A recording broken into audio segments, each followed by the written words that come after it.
All right, good morning, everybody. It's December 20th, our last meeting of the year. We're going to start with the administrative approval of the marijuana licenses. Nanette.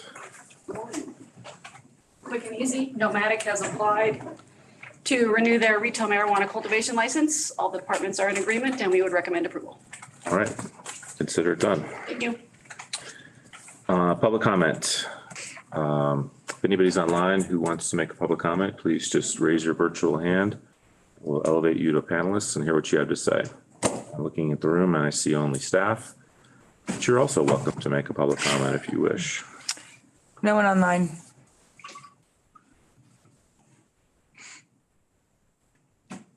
So not only no one raising their hand, but just No. one. No, there's 4 people online, but nobody's raising their hand. Okay, we'll close public comment and move on to county commissioner updates. And I will pick George to go first. I don't have much. I've been working on a working group designing the RFP for opioid response money related to the construction and expansion of community recovery organizations. We don't have any here. And so I've been focused on having that RFP be designed in a way that an organization that wants to start new will be considered fairly. So pretty excited for that. There's going to be a significant amount of money, and the RFP should have strong incentives for people to either decide to start an organization here or expand their organization to serve us up here. Other than that, I have a question for you, and maybe it's more of a public health question, but what kind of data do we have to quantify what our opioid problem is in the county? we struggle with data in Clear Creek County. Right. We're small, and so we get data for a region that includes Park County, Gilpin County, and it can be hard to disaggregate. And we have not historically been the kind of organization that interacts with those populations and tracks that data not to our benefit. So I have a great answer to that. I know anecdotally there's a lot of stories out there about found needles in parks and gas station bathrooms, that kind of thing. And we actually have seen an increase in substance use related deaths just this year. Mm-hmm. I was thinking about prescription abuse too. Mm-hmm. Some data shows that we're not doing better or worse in terms of prescription abuse or in terms of over prescribing. Then we actually do have pretty good data for that, which Tim Ryan found. So part of this project is going to be to augment our ability to capture data and analyze it. And then this RFP to help build these recovery organizations is just one piece of, I think, 4 projects that were approved to move forward. So that's pretty excited about that.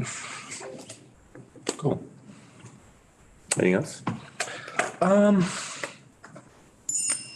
I was elected the chair of CCAT's Natural Resources and Wildfire Committee, counties and commissioners acting together. That committee will handle some important bills that we're going to have some dramatic conversations about county powers and land use and wildfire building codes, and a lot of other topics are going to hit that committee. So it'll be an exciting session. Awesome. Well, it was the week and a half from retreat/conference hell, where it seemed like there were quite a few. I went to a Front Range passenger rail retreat. We had a CCI conference, of course, and then some CCAT retreat reorganization stuff going on recently. George mentioned his committeeship. I just stepped down after 4 years as vice chair and chair of CCAT, the organization at large. And so we'll have a little more time to devote to both the committee that George is talking about and the transportation committee. On the transportation end, in between pretty much a week of almost nonstop stuff. I did take the time to meet with a couple of people from Dr. Cog used to be with CDOT, Ron Papsdorf and Flo Rotano regarding general funding, not the general fund, but funding for our transportation in general in the county, getting beyond just the highway. It's hard for us to make the argument to the smaller counties or to the larger counties, to any of the counties. Clear Creek County doesn't get its share of construction money being spent when they start looking at the state and federal level. We all know where it all lands. It lands on a highway we're trying to decongest, and the overflow from that highway lands on our roads. And yet we are non-MPO members of Dr. Cog, which means we don't get to share in the largesse from Dr. Cog that it gets.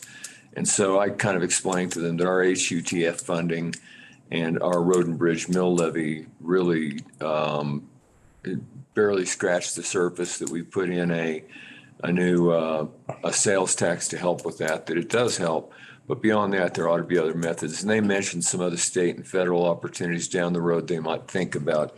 It led to a conversation. They said, if only you were a non-attainment area, we would be able to pump more money into you. And I said, well, and I told them the same thing I've told them over at NOCO, and I've told CPW and everybody now.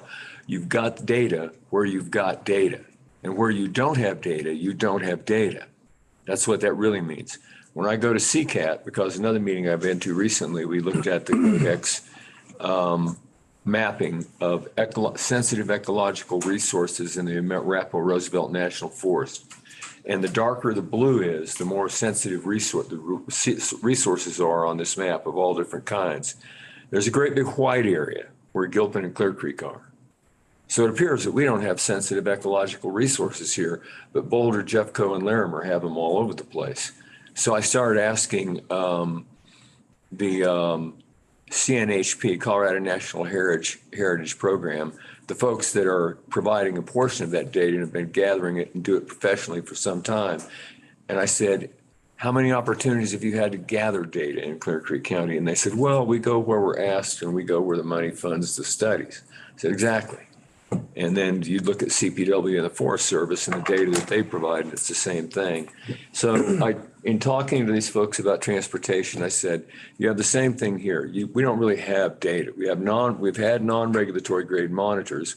Now we have regulatory grade monitors that are showing, we believe are showing similar results to the non-regulatory monitors, but they're not operating at a regulatory level. So they still don't qualify us for any of that additional funding that you're pouring in to these other communities to help them with their roads. And I said, we're getting ready to do a whole lot of mobile cell data to add to the CNHP and CPW data, the natural ecological data. We're going to be doing cell mobility data at trailheads, on trails, and on roads leading to and from roads.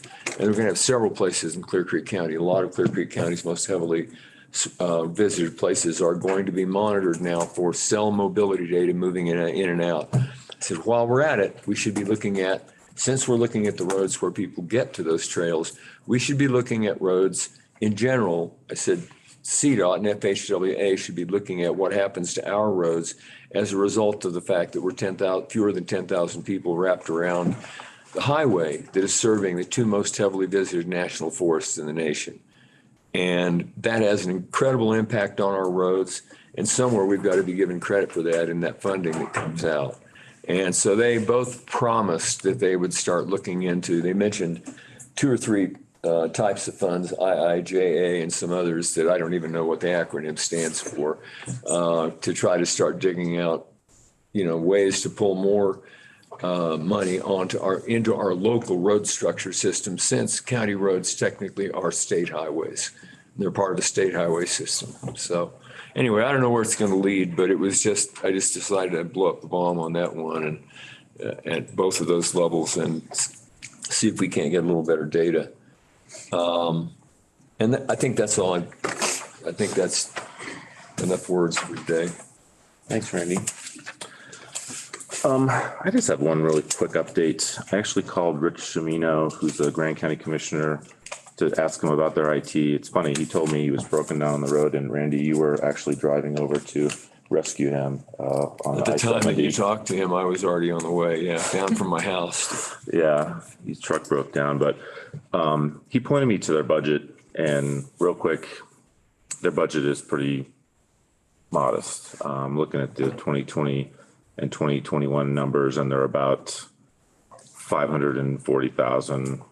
Their budget for this year, or for next year, though, is almost $1 million. They have a significant amount of capital improvements, so just another data point for us to consider. And In IT. yeah, I think at some point I'm probably going to see if Rich will. I noticed they have an IT director there, and it might be somebody to connect with just to, again, find out how they're doing it and what they're doing. I think that's all I've got. I'll turn it over to Brian for the county manager update. Several items, quick hit items for you.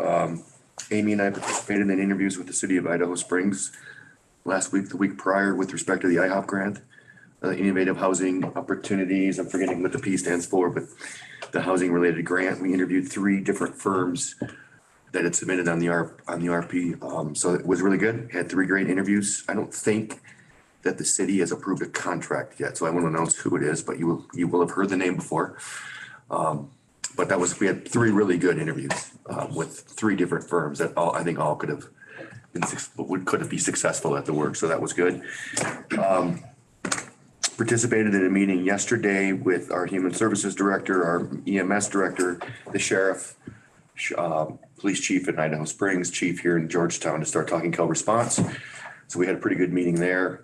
Some desire to potentially take a trip to Summit County and have some discussions with them with respect to how their program is working. And I think everyone in the room was interested in doing something like that. So that work continues. We've got a meeting set up again in January where we're going to brainstorm and start expanding on who we're inviting to the table to have a conversation about what co-response would look like. But just wanted you to know that's continuing. The ROMP community survey is still out. We've got well over 300 responses already to that survey, so that's good. Got a good response. There's some interest there, so that's still out there and available for folks to take. When does that close? First week in January. First week in January. Just a friendly reminder, we're headed towards a 4-day work week, which starts the first week in January, so that's 2 weeks away. County residents should have received a postcard in the last week or so. I know I got mine. I got mine end of last week, so that's out there. We're gonna be doing some stuff internally with respect to the organization and just some reminders of how that's gonna work internal. A reminder for the 3 of you that our meetings in January are the 2nd and 4th, not the 1st and 3rd. 1st and 3rd, the remainder of the year, but we moved that first meeting given it was the day after a holiday, so. We meet the 2nd and 4th, which is January 10th and January 24th for our meetings in January.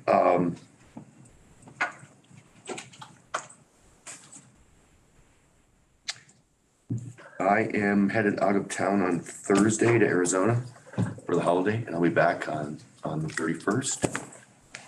I do want to put a bug in the 3 of your ears about the potential for scheduling a review at some point, maybe in January. End of December is a year and 7 months into this position.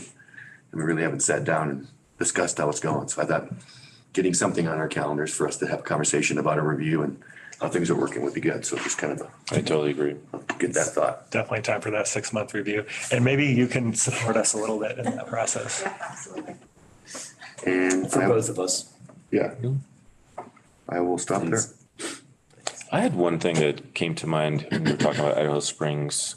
During public comment, there, I don't know if he's the assistant or associate county city manager, Jonathan Kane, mentioned their interest in talking to us about transit and supporting the program maybe. What are our follow-up steps there? I have another reason I need to call Andy, the town administrator, and so, or city administrator, so I can raise that with him Okay, perfect. when I make that phone call. I think it might give us, another source of income, be another source of support for grant funding as well. Another, a more collaborative, integrated effort that could be.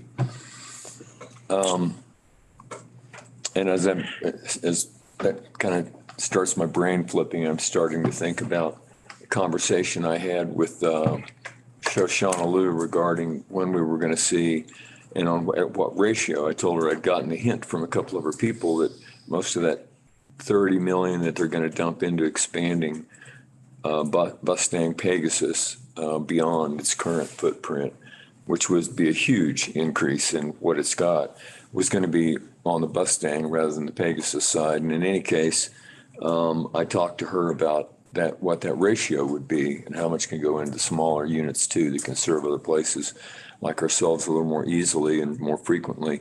And she said, well, what we're really interested in doing is making sure that that we're providing connection between robust systems that work. And so we need to think harder at the state level about what we're doing about supporting our local transit agencies. So there's another place another place we need to be pinging and pushing, I think.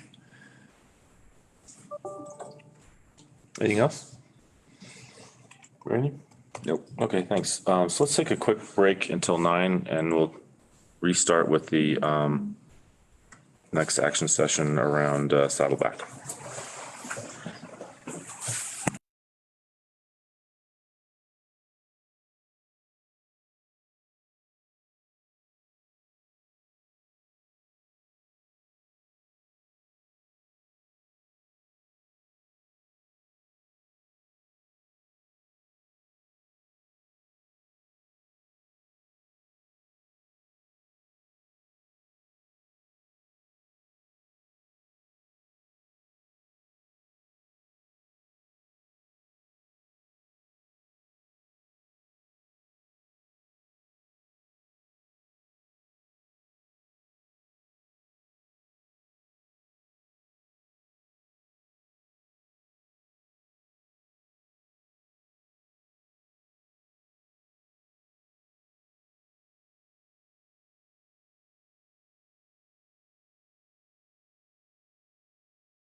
Oh, I right, knew we're that back. a long time ago. It's 9:00.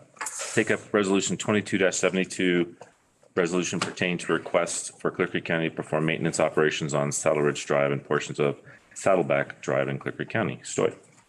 Thank you. Thanks for speaking with us this morning. I'm happy to be here in person, see everybody.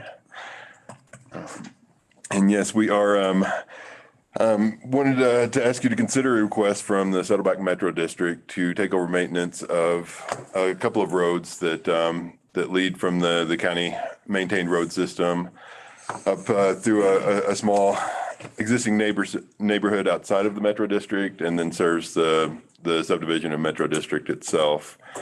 And the subject roads there are named Saddleback Drive and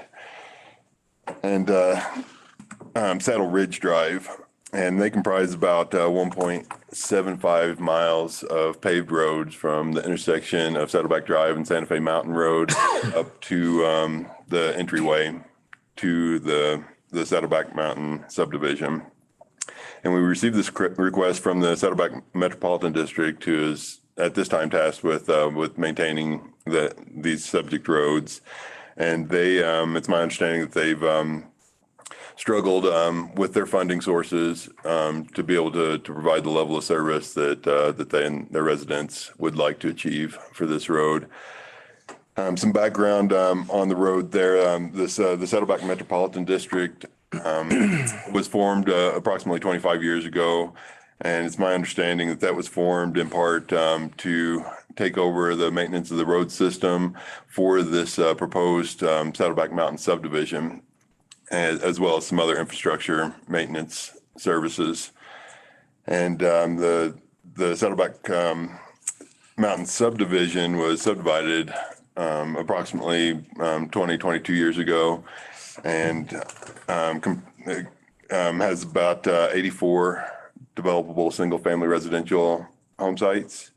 Only a fraction of those have been developed. So there's a lot of subdivided lots there that haven't been developed. The Metro District relies on fees or dues collected from the residents within the Metro District to fund their services. And so I believe that that's the crux of their dilemma now, is that they just don't, since the subdivision hasn't been built out, that they aren't receiving the funds that they had counted on in order to provide the services that they had agreed to. And so they've requested that the County Road and Bridge Department take over maintenance operations, full maintenance operations of this 1 3/4 mile of paved road, which would include maintaining the paved surface, the drainage infrastructure, and snow plowing. The road was, this portion of Saddleback Drive and Saddle Ridge Drives were either created or improved around that same point, around the year 2000, at the request of the developer there. They wanted to improve the road there to have a nicer paved road to serve this subdivision. They permitted the improvement of the road through the Site Development Department. It was approved by the Site Development Department when it was constructed.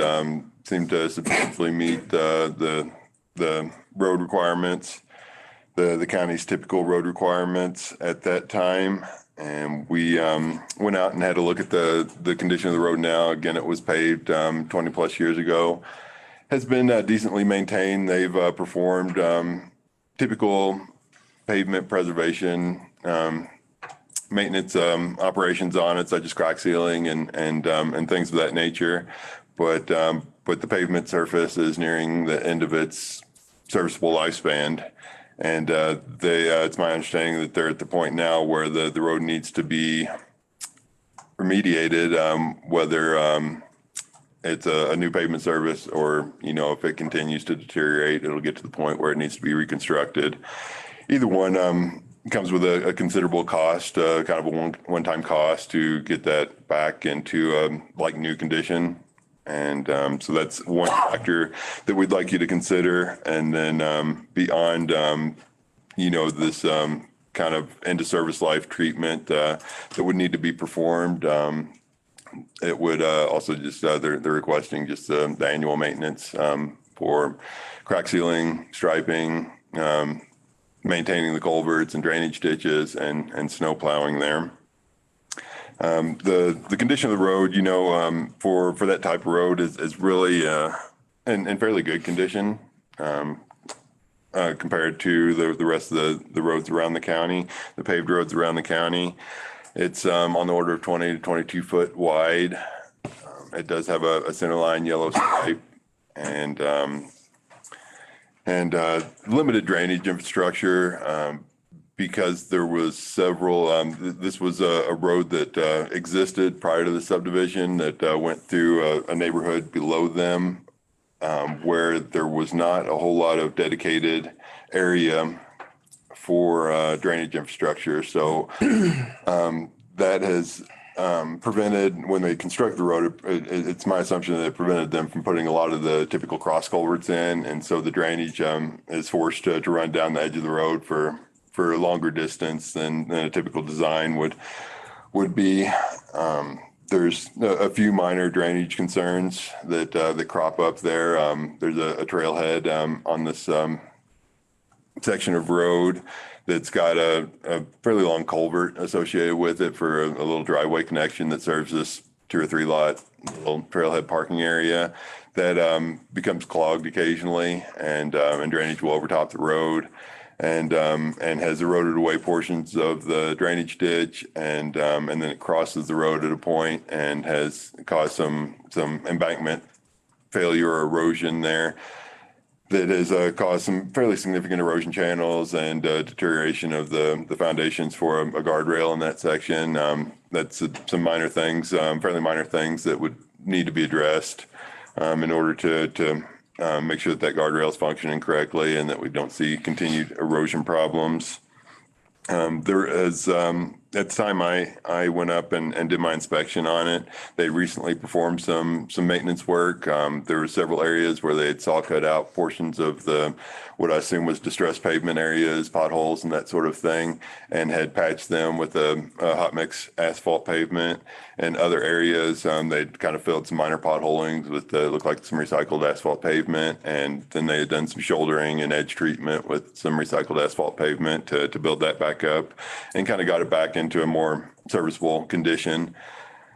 But at this point, according to the studies we've done on other similar roads, the treatments that have been recommended to us would, and what I assume would be recommended for this road and these subject roads would be a typical kind of mill and overlay type of pavement treatment. No major subgrade issues, so it's really just that pavement surface that's starting to deteriorate, but would need to be remediated. And then, of course, just the ongoing maintenance of that we would have to do the typical annual maintenance on, which involves, again, in the summertime, pulling ditches, maintaining the culverts, in the wintertime, primarily snow plowing.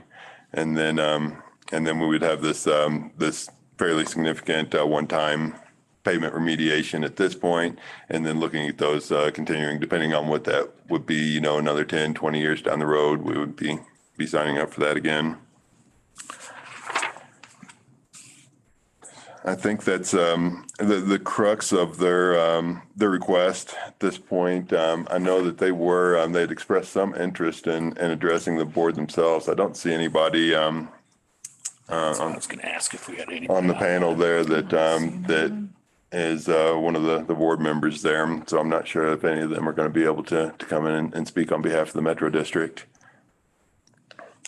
How many homes are actually constructed out of the potential 84 right now, approximately? I think it's on the order of 10. And that's just in the upper reserve, right? That is in the Saddleback Mountain subdivision itself. There are another probably 25 homes that use these subject roads for access that are outside of the subdivision. But within the subdivision itself and in the metro district, I think it's on the order of 10 to 12 homes. I can provide a little bit more background. I just announce, in case the members from the Metro District happen to be just watching the Facebook feed instead of the Zoom feed, just go to the agenda page and log into the Zoom link and then raise their hand as an attendee, if they do want to speak. So Thanks. Just a little bit more context. The leadership of this organization has reached out to me a year and a half ago, and up until they made this proposal, I was engaging with them and then thought I should, back off and let staff make their recommendation. This subdivision, it was the downturn that is 2008, construction stopped in that subdivision.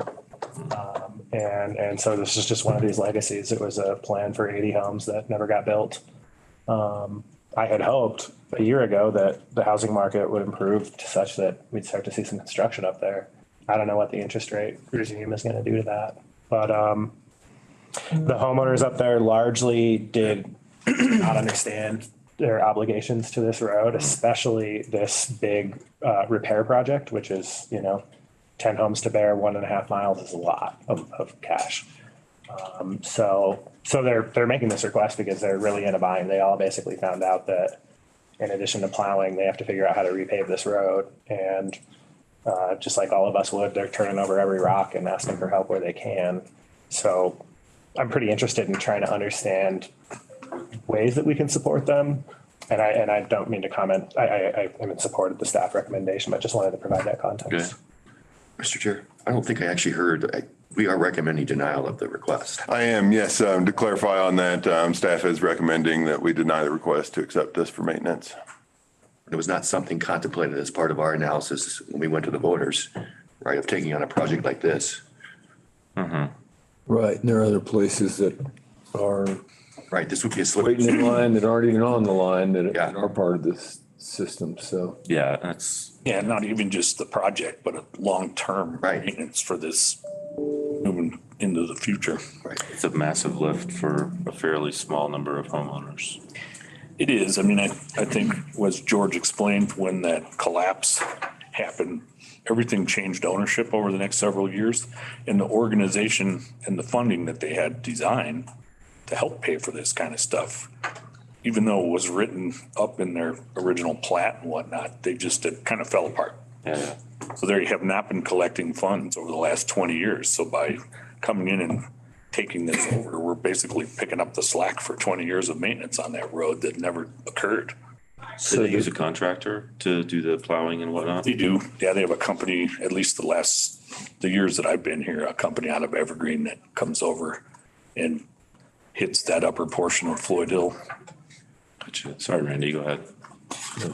And I would like to know, part of the basis of this recommendation is the fact that these were, the subject roads were constructed in accordance with the county's road and bridge standards, and they have adequate width and for the most part grades and turn radii and as well as turnarounds and that sort of thing. So it has existing platform there that provides safe access in there, and it's really this pavement preservation that they're struggling with. Whereas we've got other county roads that are already in the maintenance program that have a lot less safe conditions, such as just no turnarounds, that dead end without an appropriate turnaround, and for emergency services, the residents or our maintenance equipment on that.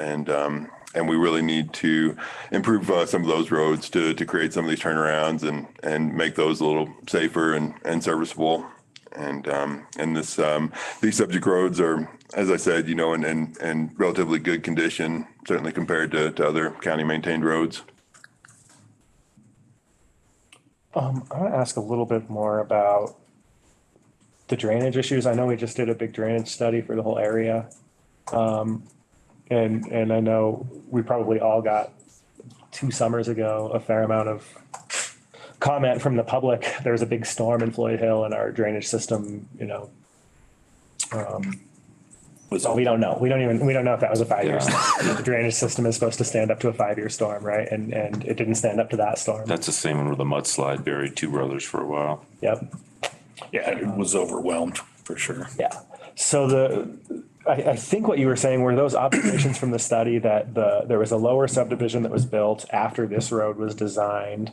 And this road was not designed with consideration for the homes that are below it, or that weren't below it at the time, but now are. Is that correct? The homes existed below it prior to the subdivision there, and so there wasn't an increase in there after the subdivision. And we did perform recently, within the past several years, this drainage study, as you alluded to, for the whole Floyd Hill area. This area was included in that, where we looked at all the drainage paths and the culverts and all of the drainage system. And our road and bridge standard is that the drainage infrastructure for county roads is designed to the 25-year storm. And we don't see through that study that any of the drainage paths or culverts are necessarily undersized for this. What we see, one of the bigger problems with this is similar to where we see across the county is oftentimes the roads are a little steeper than they ideally would be, and it increases the velocity of some of these storm flows, which causes some of these erosion problems.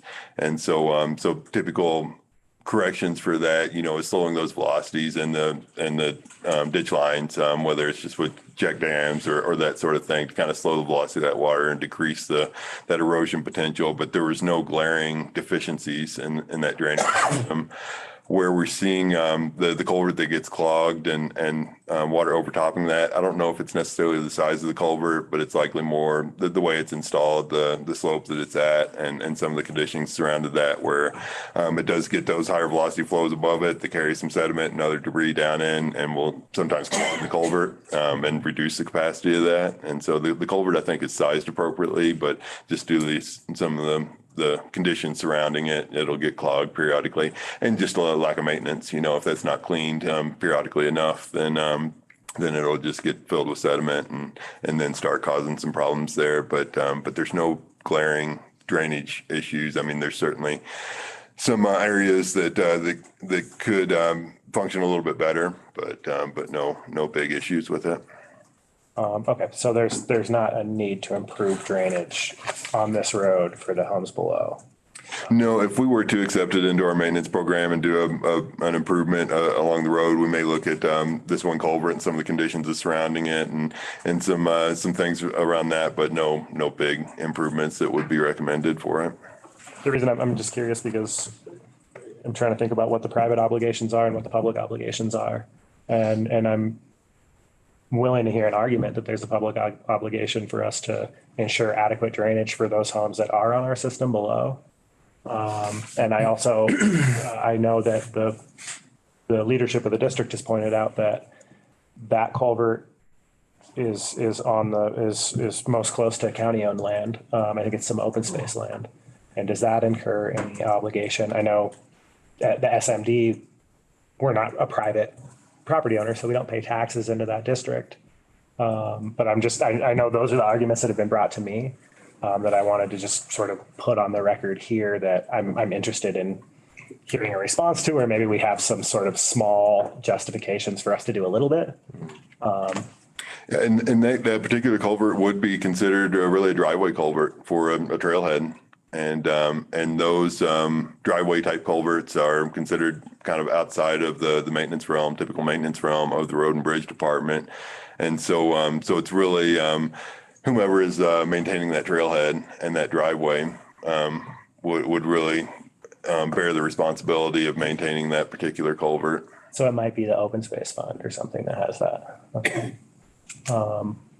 I believe it is. Peter's like, shut up, George. Well, Brian is.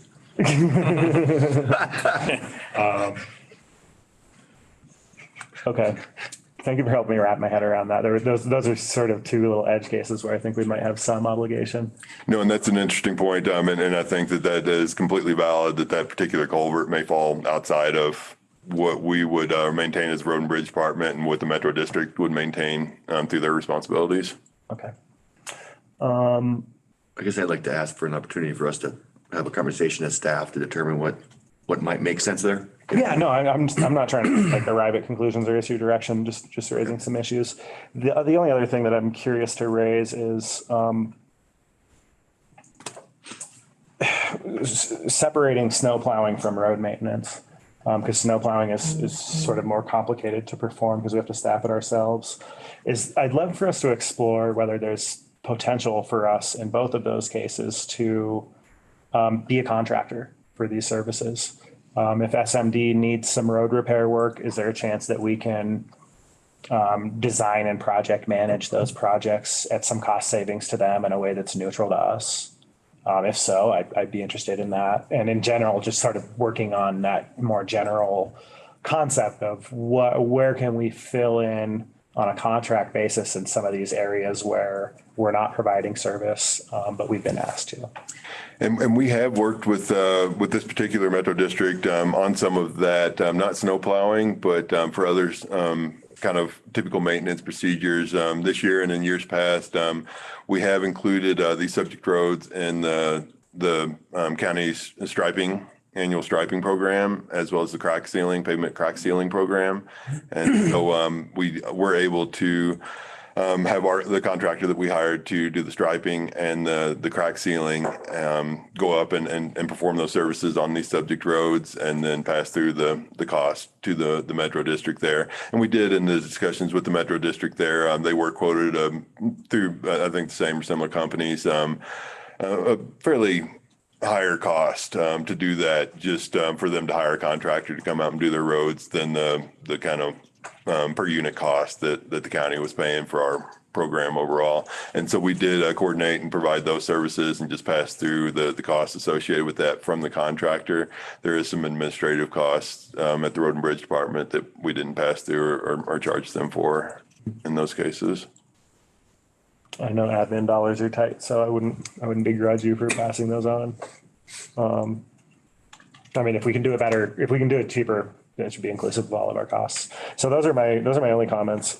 I'd love to see us kind of build a model for what that looks like on the snow plowing side and on the maintenance project management side. Other than that, I mean, I'm in support of this. It just makes sense. Yeah, me too. The only thing I would add to that is I know it's hard to estimate, and I would want to be a little bit conservative. So if we're going to be competing with the free market on providing services to neighbors who live in our county, I think we should be careful to make sure that we cover our costs, all of our costs. Yeah, and that's something that we just don't have an existing model for the crack sealing and pavement striping processes. That's contract work that we contract out, and so it's no real staff involvement other than the administration of that. When we talk about snow plowing, we don't contract any snow plowing services out, so that's all provided in-house, and we just don't have a model for that, but it's something we can certainly consider. We might be able to piece together a system that fits our sort of staffing thresholds by considering some areas where we know people want more service. And that's our big struggle right now is, staff and equipment. And in order to take on something like this, you're adding FTEs and plow trucks to expand into other areas. And we're struggling with the staff that we budgeted for right now in the first place. So that was definitely part of the consideration. And, if we were to try and do a comparison and figure out what the cost of this would be, there's just a lot of aspects to add into that. Okay. George, Randy, any other questions before we entertain a motion? We approve resolution 2272. Denying request for Clerk County to perform maintenance operations on Saddle Ridge Drive and portions of Saddleback Drive in Clerk County. We have a motion, a second. All in favor, say aye. Aye. Aye. Motion passes. Thank you so much. Thank you. Rich. Thank you. We have a few more minutes, so we will take a brief recess and come back at 9:30 for the vacancy for the Board of Adjustment.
All right, we're on to our next agenda item. 9:30 interview for vacancy on the Board of Adjustment. And we have our guests here. Thank you for your interest. Mr. Coast, would you mind just introducing yourself? Maybe give us the high points of your interest in serving, and then we'll take it from there. Okay, good morning. Thanks for having me. Well, my name is I Dave think Cost. your Dave mic- Cost. Be having you. Oh, There we go. We gotcha. Yeah. okay. Yeah, I thought I was unmuted. I am Dave Cost, and I live in Evergreen and have so for about eight years now. I am currently on the Board of Adjustments, and it's been about 3 years. When I first joined, it was a stub period, and then I was reappointed for, I believe, I can't remember if it was a 2 or 3 year term. So this is a renewal, and I was asked to interview again, which is fine. I have enjoyed being on. I will admit it's not rocket science, but it is something where we have a good committee team. We get along together well. It is a good way to get involved in community service. And I am happy to appoint myself again, if elected, for another term. My background is primarily in finance. I worked for about 32 years for a combination of EDS and HP. I've lived in 3 different countries during that career. Retired a little bit early, did some fun things, and in the last 3 years have been a managing member of Clear Creek Broadband, along with Stefan Andrade, and have been, it's a little bit more than a part-time job, not quite full-time, but it has been successful and fun, and it's very rewarding to have been able to provide an integral service to a lot of people in the county. Yeah, thank you very much. And by the way, we changed our policy, or maybe we formalized our policy maybe a year or two ago about reappointments, just to make sure people had an opportunity to opt out too. I think at some levels, people feel an obligation to keep going until, somebody gives them an opportunity to say otherwise. But thank you for your renewed interest, and definitely thank you for your involvement with Clear Creek Broadband. I know that that's been transformative in my neighborhood, and I know that there's discussions about other neighborhoods maybe benefiting from some of the work that you guys have done. So with that said, I'll turn it over to my colleagues here if they have any questions for you. Okay. Go ahead, George. Yeah, I mean, I don't have a lot to ask of you. And this question, your reappointment isn't hinging on this question, but I'm just curious. You've been at this for some years now. What keeps you interested in the new cases? I know it's kind of a technical subject matter and not always the most exciting reads. What keeps you going? Well, it is something where once you learn the parameters and the rules, it took, we only meet once a month. So it took several months by which to, kind of get a real sense for the kind of cases that come up. And most of them are variance related. Many are straightforward, some are not. And I find it interesting what folks are doing throughout the county. I find it interesting to get together with the committee. We even have get-togethers that are outside of the formal committee review meetings and so forth. And as I said, the sense of community service.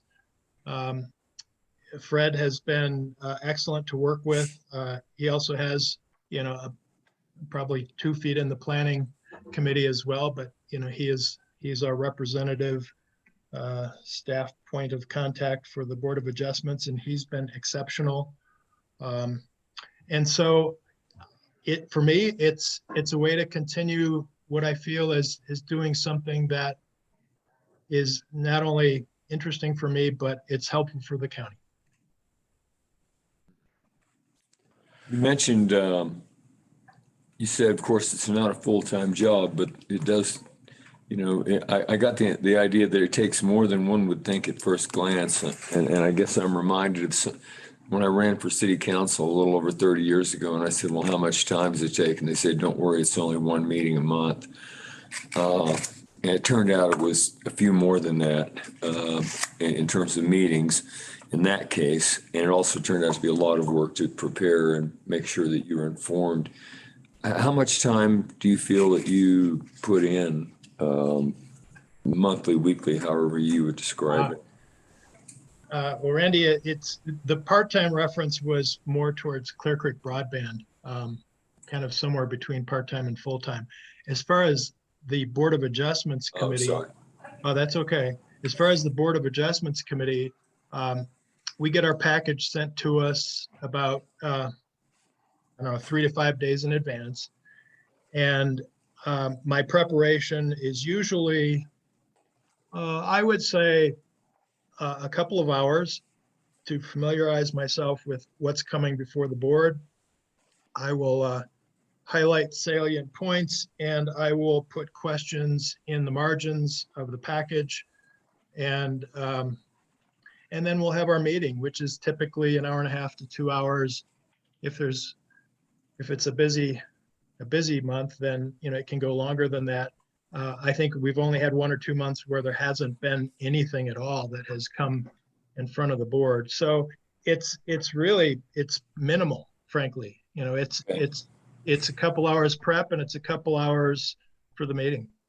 Yeah, that's what I was hearing, about 4 to 5 hours a month, which is kind of more like what I thought. And I drifted and lost you in between the subject matter there a second ago.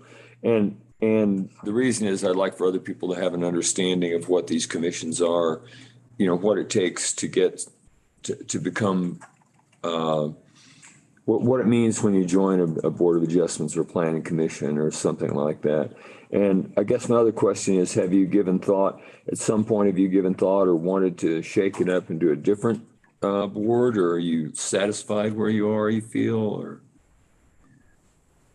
Well, I've asked Brett about how things go on the planning committee, but it's probably more out of curiosity as opposed to interest in trying to expand my participation in activities. For now, with what I have going outside the board, together with Board of Adjustments, together with fitting in, fun things to do from a family standpoint. No, I would say I'm pretty satisfied with the way things are. Okay, I don't think I have any questions for you. Do you have any questions for us? I think the only question I might have is, from a feedback standpoint, do you believe that the Board of Adjustments group is doing what it should? Do you have any? Are there any sort of comments that come back in any way? And is there anything we might be able to improve upon? Yeah, I mean, that is a good question. And I think generally when we hear nothing about something, that usually means things are going pretty smoothly. And so that's always been my assumption. And I know my neighbor Randy served on the board, and he spoke highly of yourself and the other colleagues that he was working with. So I don't really think I have anything to say other than keep up the good work. Yeah, good. Okay, that's good to know. You're right. Silence is golden.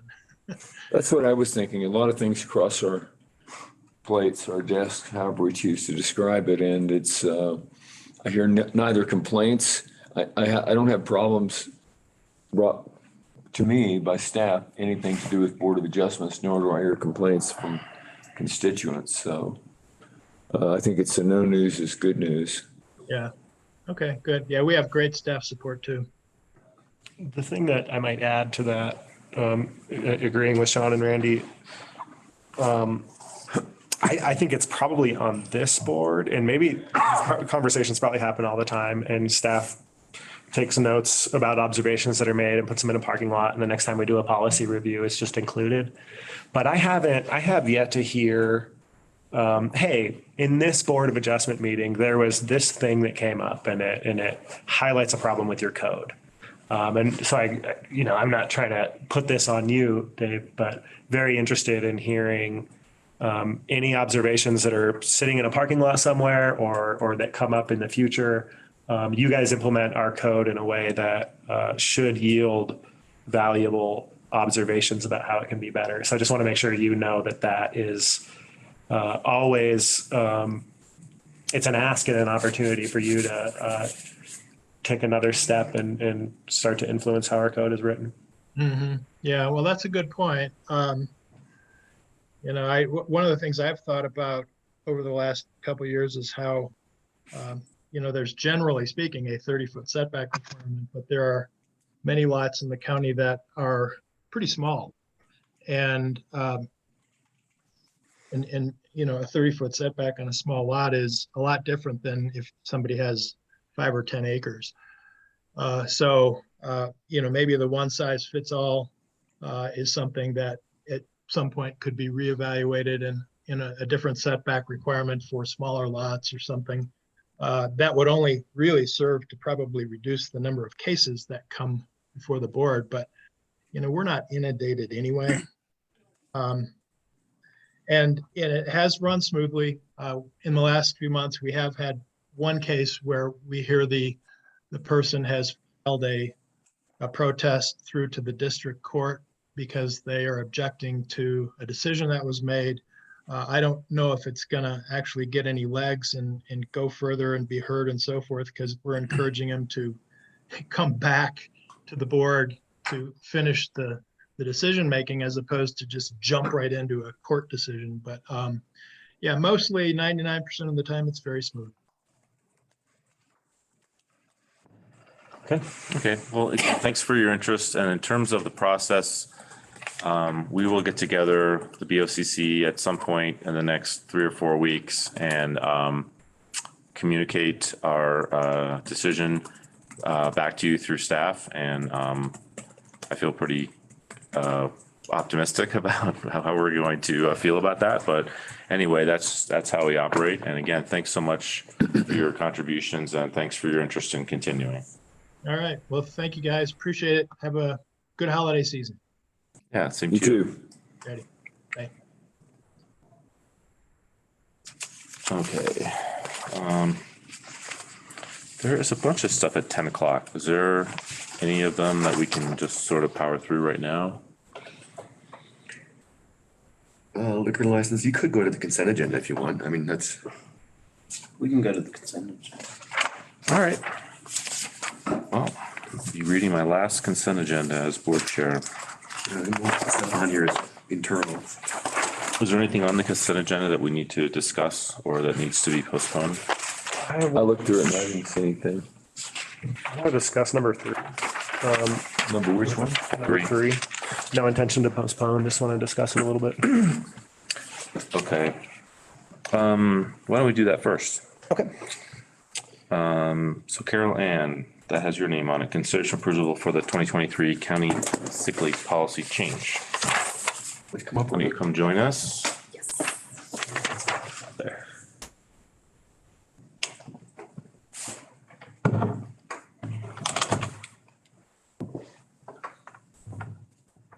Yes.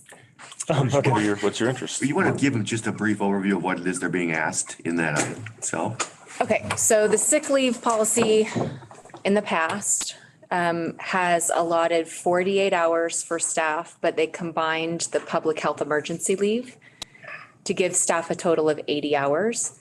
But the 32 that comes with the public health emergency leave is supposed to expire after it's been used once, and it's supposed to be tracked separately. So that's not been happening. Staff have been used to now for a couple years of having 80 hours just granted to them at the beginning of the year. I started in August. I got 80 hours granted to me in August, even though I was more than halfway through the year, because that's just how it's been happening.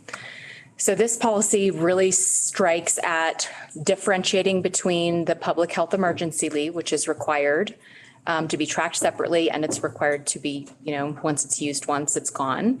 And then the state required leave, I'm sorry, use once ever, like during the public emergency, which, yeah. yes, use it once and it's gone. And then the state required leave of 48 hours. So since our staff have been used to the 80 hours, the policy seeks to keep our sick leave, are separate from the PHE leave at 80 hours, because that gets us through the period of the FAMLI, the family leave that we had talked about a few months earlier or last month.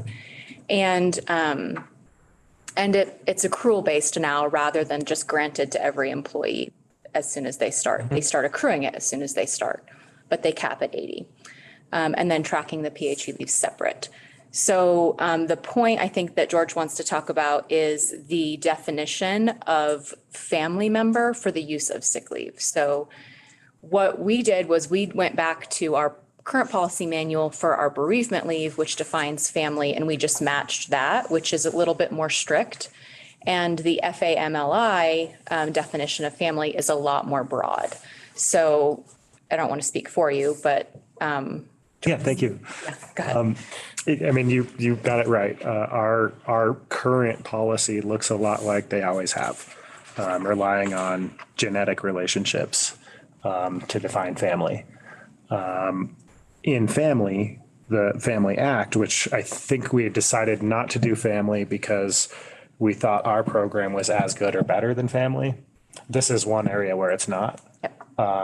And I don't want to over explain, but we can think of, not all of us are lucky to have surviving family members or family members that are to our benefit to interact with. And so oftentimes in those cases, we build other family bonds that are just as tight as a brother bond and just as important to our mental health. So our staff should have, if they have a relationship like that, the ability to take some time off to take care of someone who's taking care of them. And so I think it's kind of obvious. My intent here is not to hold this up today, because I know we want to pass this year so that next year we can start counting the hours in the way you want to support the rest of the policy. So my intention is just to ask that you bring back in January a modified definition of family that matches what's in Proposition 118. Yep. If the board is. I'm fine with that. Randy? Yeah. I think the subject matter is an important one, and I think it's worthy of discussion, trying to work it out later. And I guess obviously there have been models set up that can prevent it also from being abused, because obviously it can be abused, if you how do you document or how do you establish, that claim. And so I think knowing how that can be done in a way that we can be fair and open to all those kinds of opportunities without letting it, having been an employer who's been abused on things like unemployment insurance and stuff like that, where there's a lot of scams that work both ways by both employers and employees. Just knowing that the language is fair enough to accomplish the purpose, and without opening us to, abuse is, I think, good. And I don't even know what that looks like. It's something I hadn't thought of before. So it's a conversation I'd have to work through to be completely comfortable. Yeah, I mean, we've all called work on a snow day and talked about our aunt's illness. So. Have we? I'll just let you know that I had someone threaten to kill someone else on the job one day, and then left the job and came back the next day like nothing had gone wrong. And I met him with a letter, and I told him why he was being fired, that you can't threaten to kill other people and walk off the job. And so he got his workman's comp hearing, and they gave him, not workman's comp, I'm sorry, unemployment. He got his unemployment hearing. They gave him unemployment regardless. And I just learned that it's, there's a lot of I's to dot and T's to cross to get it right. So, Yeah. and with regard to the sick leave policy, we could make that change now, but what I would prefer to do is do some additional research just to make sure that we're conforming with whatever statutes we need to conform with. At the end of the day, it is the board's policy, so the board can do what it wants as long as it's not more restrictive than any state law or federal law. But rather than make the actual change with the language now, I'd ask for some additional time. You can certainly, by all means, pass the sick leave policy as it is, but we'll bring it back for modification. Yeah. And remind me, I know that there's kind of a continuum, right? It goes from sick leave, I think, to short-term disability to long-term disability, correct? Yeah. And what are those boundaries? So the 10 days, the 80 hours gets you through the 14-day, which is, 14 actual calendar days, which is 10 working days. It gets you through that period until your short-term disability benefits kick in. So it gets you paid through that time, just like it gets you paid more than the family program. Okay, and our short-term disability plays a percentage of your salary? Is that Yes, 60%. And it's taxable? It is not taxable. It's a pre-tax benefit. I think it is too, probably. Yeah, if the county pays the premium, then. Oh, right. Yeah, okay, and then. You're right. Long-term takes over. All right, all right. Okay, I don't have any other questions about that. I think that's good advice. Any other items in the consent agenda that we need to discuss? Nope. All right, so then I'll read the consent agenda. Item number 1, consideration of approval of warrant register. Number 2, consideration of approval of Office of Emergency Management's memorandum of understanding for emergency animal sheltering at the Goodland County Fairgrounds. Number 3, consideration approval of 2023 county sick leave policy change. Number 4, consideration approval of material changes to the holiday pay policy located in the county employee handbook. Number 5, consideration approval of resolution 22-68, setting county days and hours of operation for trial period. Number 6, consideration approval of transportation licensing regulations. Number 7, consideration approval of November 1st, 2022 Board of County Commissioner meeting minutes. Number 8, consideration approval of November 15th, 2022 Board of County Commissioner meeting minutes. Move we approve the consent agenda as read. Second.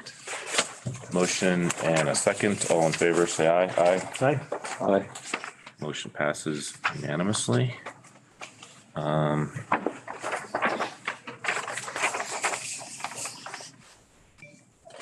we just wait a second to start the next one? We can go. All right.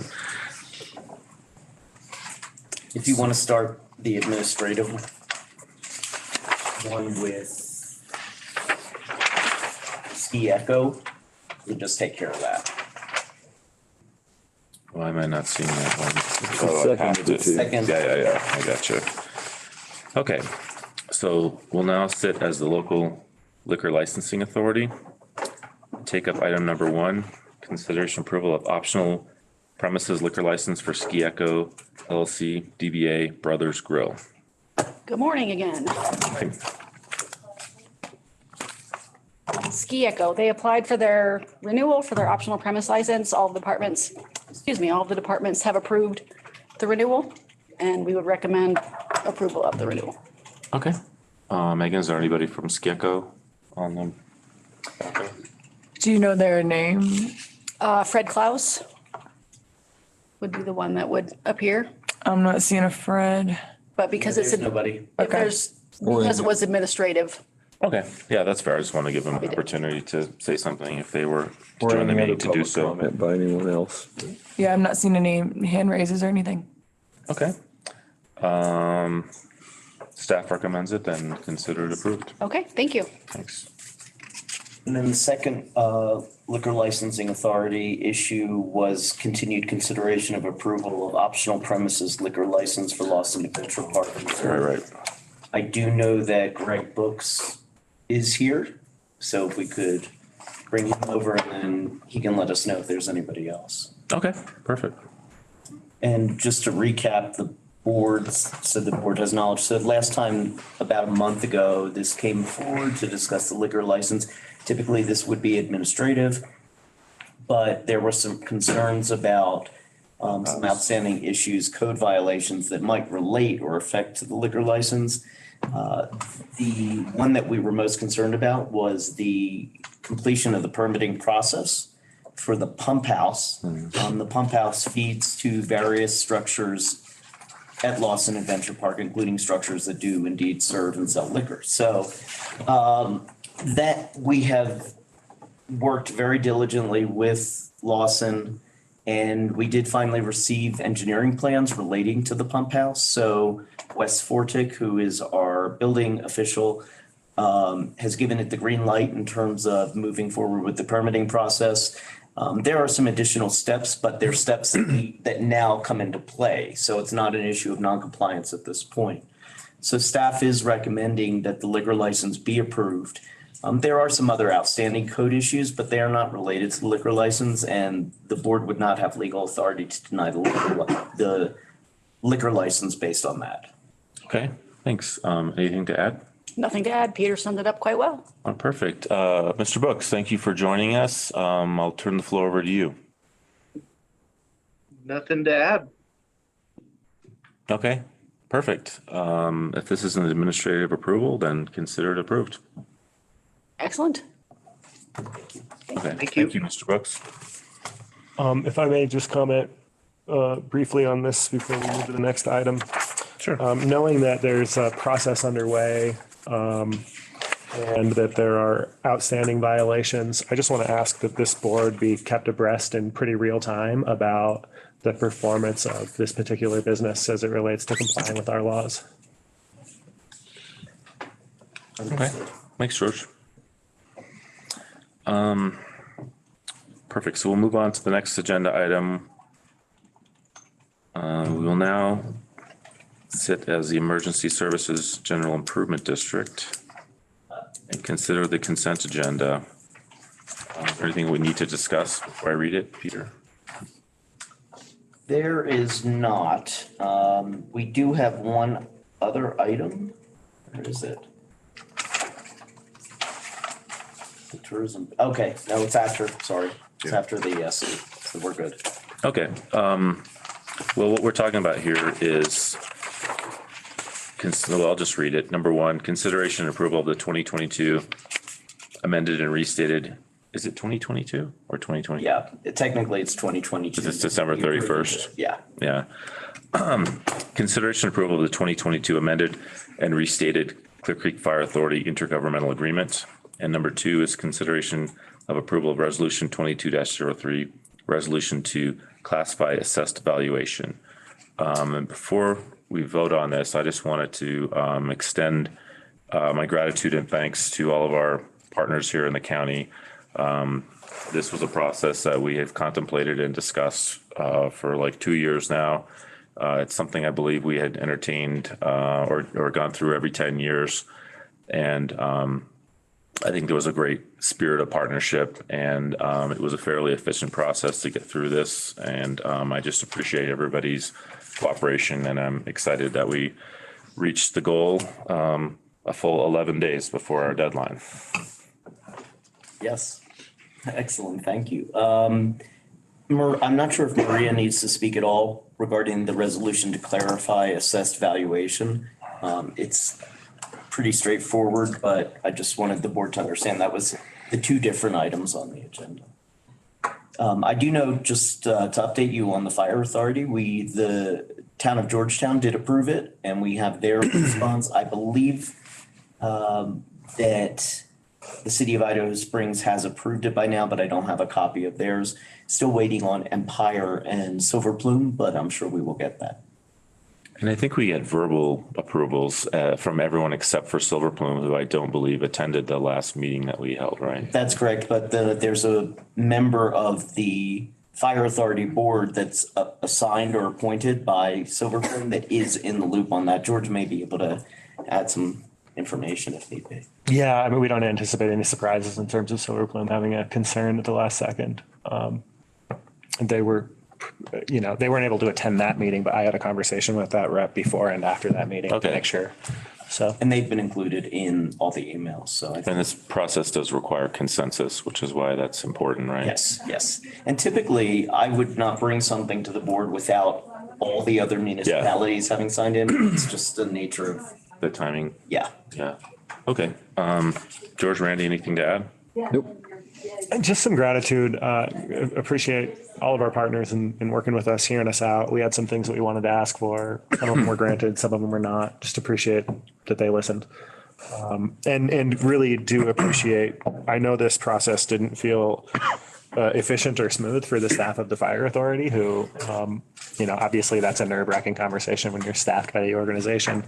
Just want to pass along gratitude for the grace that they were able to muster through this process as well.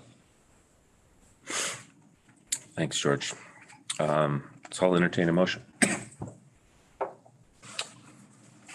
Yeah, I move that we approve actually both items on this second consent agenda, both number one, the 22 amended and restated Clear Creek Fire Authority intergovernmental agreement, and resolution 22-03 to clarify assessed valuation. Second. All right, we have a motion and a second. All in favor, say aye. Aye. Motion passes. We'll now be sitting again as the Board of County Commissioners. Can we take up the 10:10? Yep. Okay, perfect. And we have members of the Tourism Bureau that are actually on Zoom, so if they could be brought over. I know we have Cass Patton, I believe Alan Blado, but if you guys could raise your hands, this way our technical advisor can bring you over. Thank you. That is helpful. And just to brief the board on where we are with this. So the board had given direction a while back to review the bylaws as well as the agreement. The agreement expires and is typically renewed every year or so. But we've now had, this would have been the fourth amendment to an agreement from back in 2018 or 2019. So a lot has changed, obviously, in the county since even that short a period of time. So what we did is we recreated and started a brand new agreement that was clear, because what was found is that occasionally in some of the amendments, some things didn't apply in the old agreement that just never got addressed.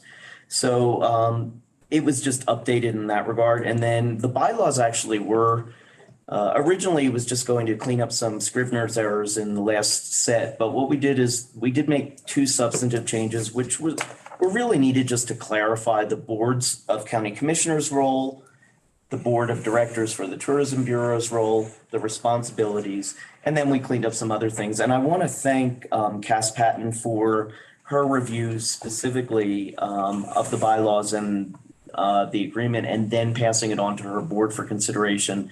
I will say she reviewed the bylaws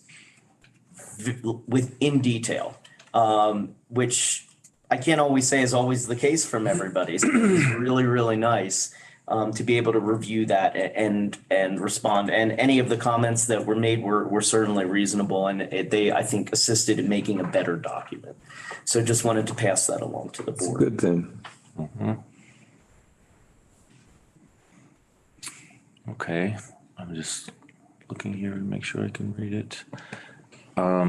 Okay, yeah, so the agenda item is a consideration approval of the Clear Creek County Tourism Bureau agreement and revised bylaws. Cass, do you want to add anything to the conversation?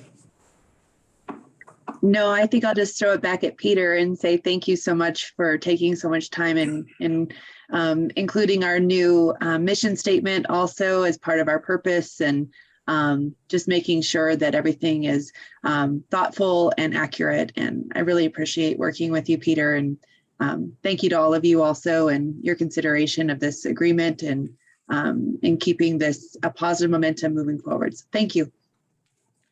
The board of the Tourism Bureau did approve the bylaws this morning at their meeting. Oh, good.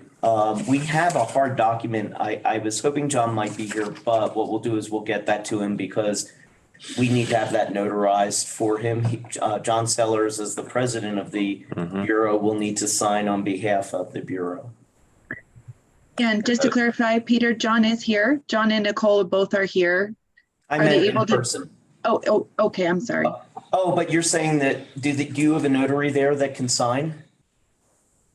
No? Okay, so we'll the document down here. Yeah, I can come down and take care of that at some point this week. Awesome. Thank you. Okay. Sorry. George, Randy, any questions, comments? Nope. Again, same deal. Thanks. That was a good thing. Yeah. It's nice to have somebody look through your work in such detail. Yes. And no comment from me. The agreement looks good. I had some comments on some stuff, but they've been implemented and we're good to go. Okay, well, perfect. Well, I'll entertain a motion.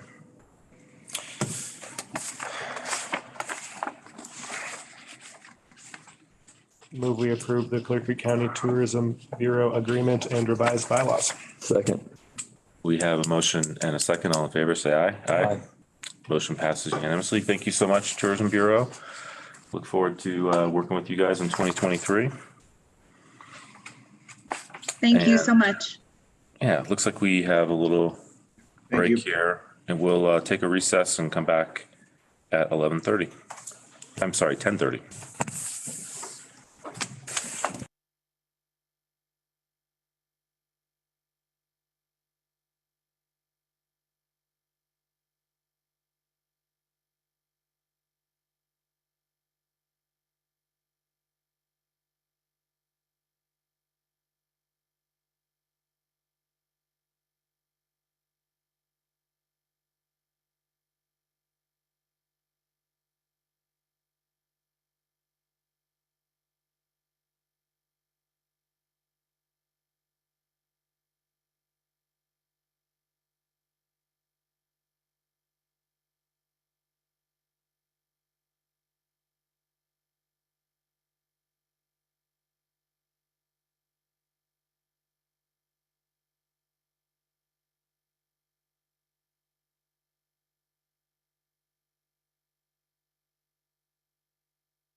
And have you moved the candidate over?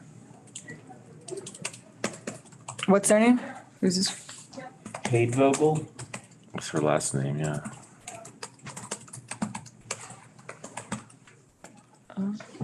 Not seeing them. It's SH if you go to Sherry Vogel. Oh, I see him. Kaiser Permanente. Yes.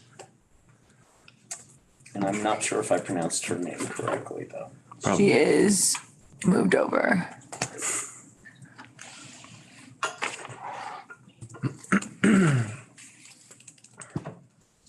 Good morning.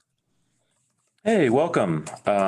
So we're back here in session. It's roughly 10:30, and we're doing the interview for vacancy on the DRCOG AAA. And thank you for your interest. Maybe you could just tell us a little bit about yourself, introduce yourself, let us know how you found out about this and what your interest is. Sure.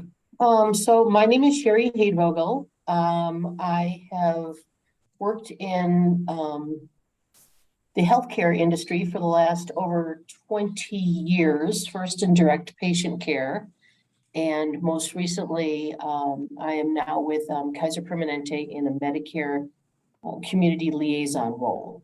So I work with older adults and help them as best I can navigate their existing plans, help with connections, collaborations, assistance to connecting folks to resources and different things. I have, my husband and I have lived in Clear Creek County for over 30 years now. I found out about this role at a summit that I attended in September that was hosted by DRCOG. And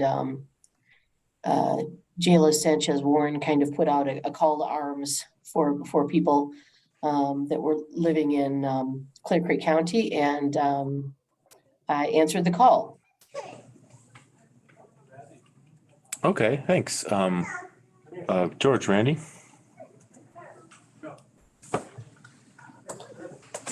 Well, I think having someone who's interested is going to be, and who also, by interested, I mean very interested, who makes it, who likes the cause of taking care of the responsibility, fulfilling this role is a real plus. It's me right off the bat. So that's a comment, not a question. Okay, sure. So I can report to you both that the newly formed Senior Advisory Council I've been participating on, as has Sherry, and I think we've been in 2 meetings together. Sherry, you've shown yourself to be interested and up to speed on sort of the policy issues facing people who are aging. So I don't know that I have. I guess my question for you is related to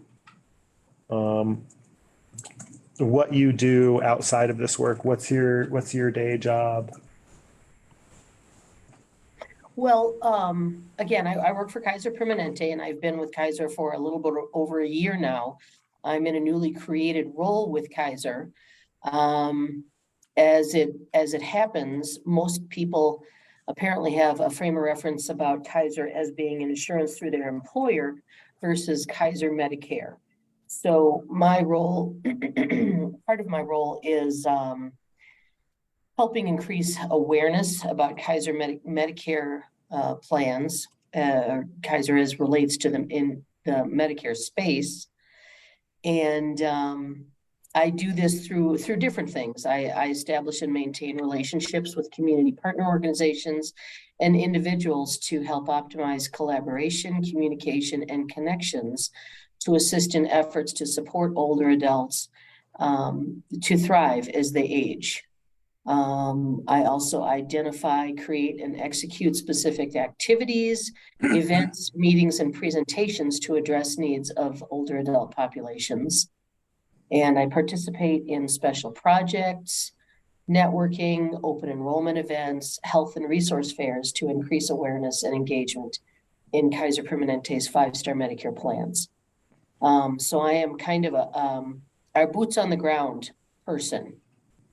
Okay, thank you. And because this is so related to this work, I want to ask the question, do you anticipate any instances where you might have a conflict of interest in something that's brought before the Area Agency on Aging? And if so, and I'm not sure that would even happen, but do you anticipate that it could? And if so, how would you manage that? I suppose there's a chance that something like that might happen. I did bring this potential appointment in front of my leaders with Kaiser Permanente, and they don't feel like there's a conflict. I work in the Medicare department. That being said, I'm not one of our sales representatives. Again, I'm more of the communications and connections and collaborations person. That seems fair to me. And I know the Area Agency on Aging has staff, including legal staff, and I think they can help you navigate that as well. And it's not uncommon for people to, be employed and volunteer in things that they're interested in, and creates a little bit of this. We vote on things that affect us, like road and bridge policy, that kind of thing. So I guess what I'm trying to say here is I'm not alarmed. I just wanted to sort of hear your response to that. And of course, the people with Dr. Cog were very well aware of what I do.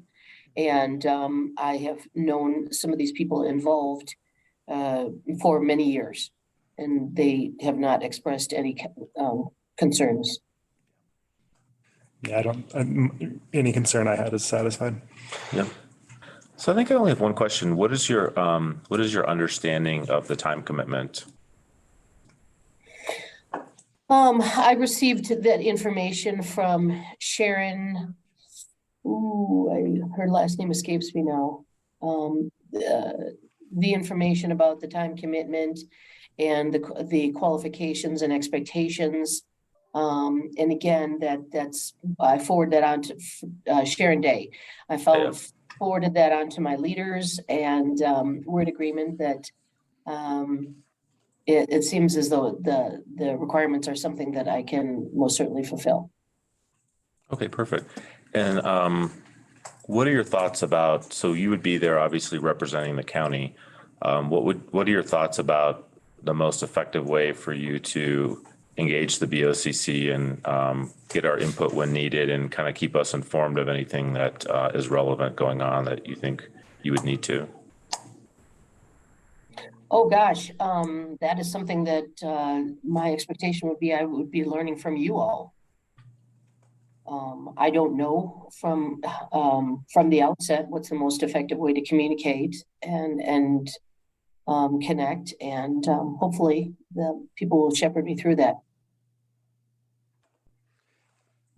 I'll just offer some comment. Sean, you raise a really good point, because of course you're, representing Clear Creek County's government in these conversations. I don't think we have a real tight process for this in general, or any kind of habit or culture. And so I'd love to develop one with you. Mm-hmm. Yeah, I mean, I served in that role for a while, and it's a fairly large group. It tends to be fairly metro-centric, and I struggled a little bit to get my hands around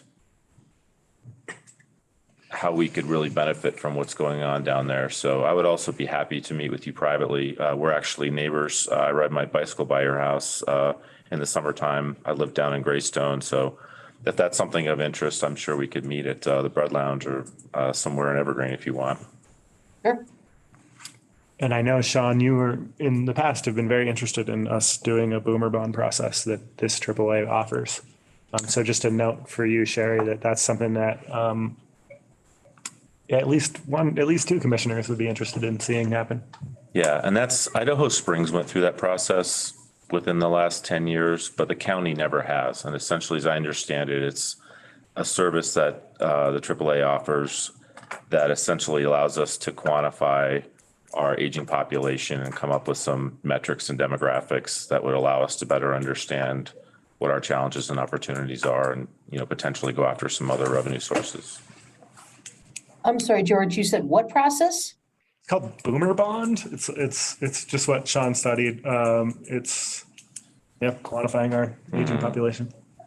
Yeah, Okay. it's something that AAA offers, and Jayla has been pretty enthusiastic about helping us get started. It's just we were now not able to get traction at the staff level with all the other distracting things that we were working on over the years, and maybe with a little bit of new energy, we could push that one over the goal line. But thank you again so much for your interest. What questions might you have for us?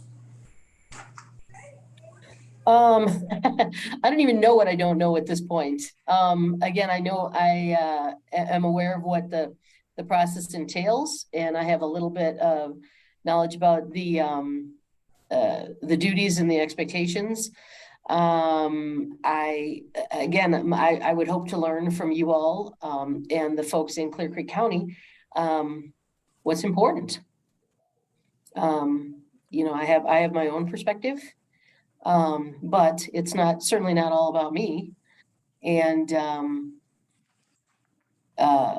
that's, I'm sure, going to be a fluid, evolving process.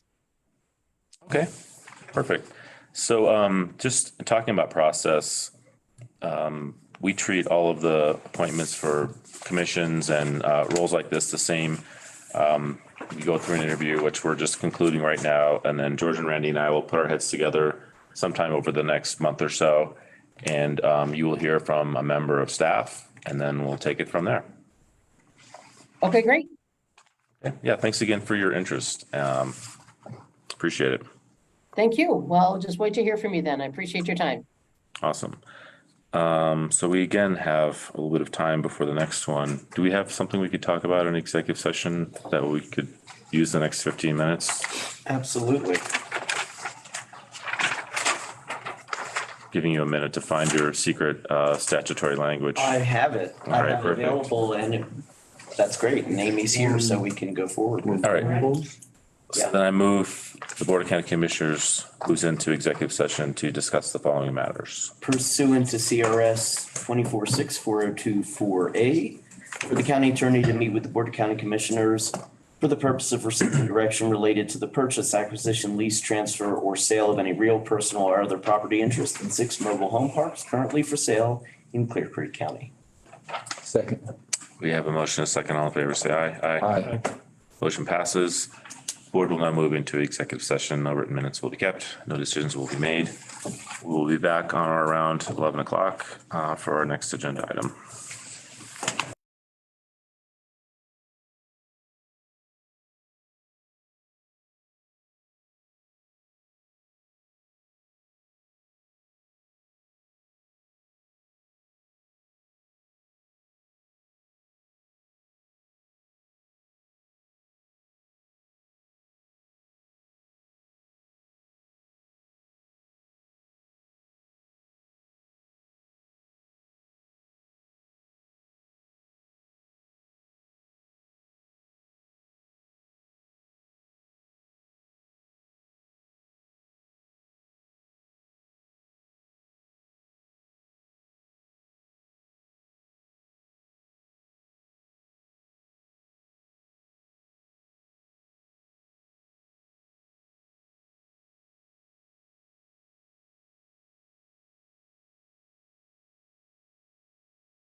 Sorry not to be. Hi, David. Are you here for the planning commission interview?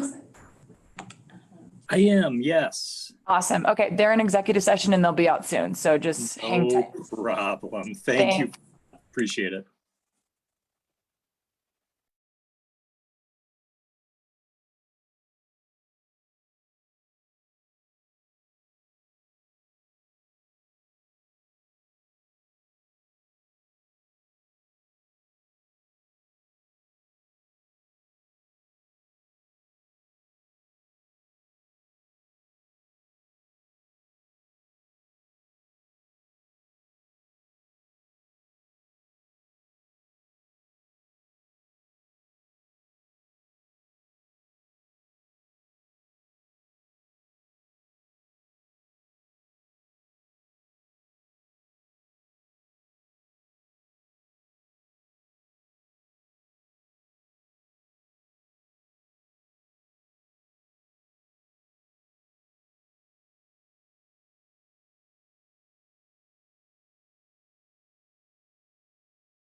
Good.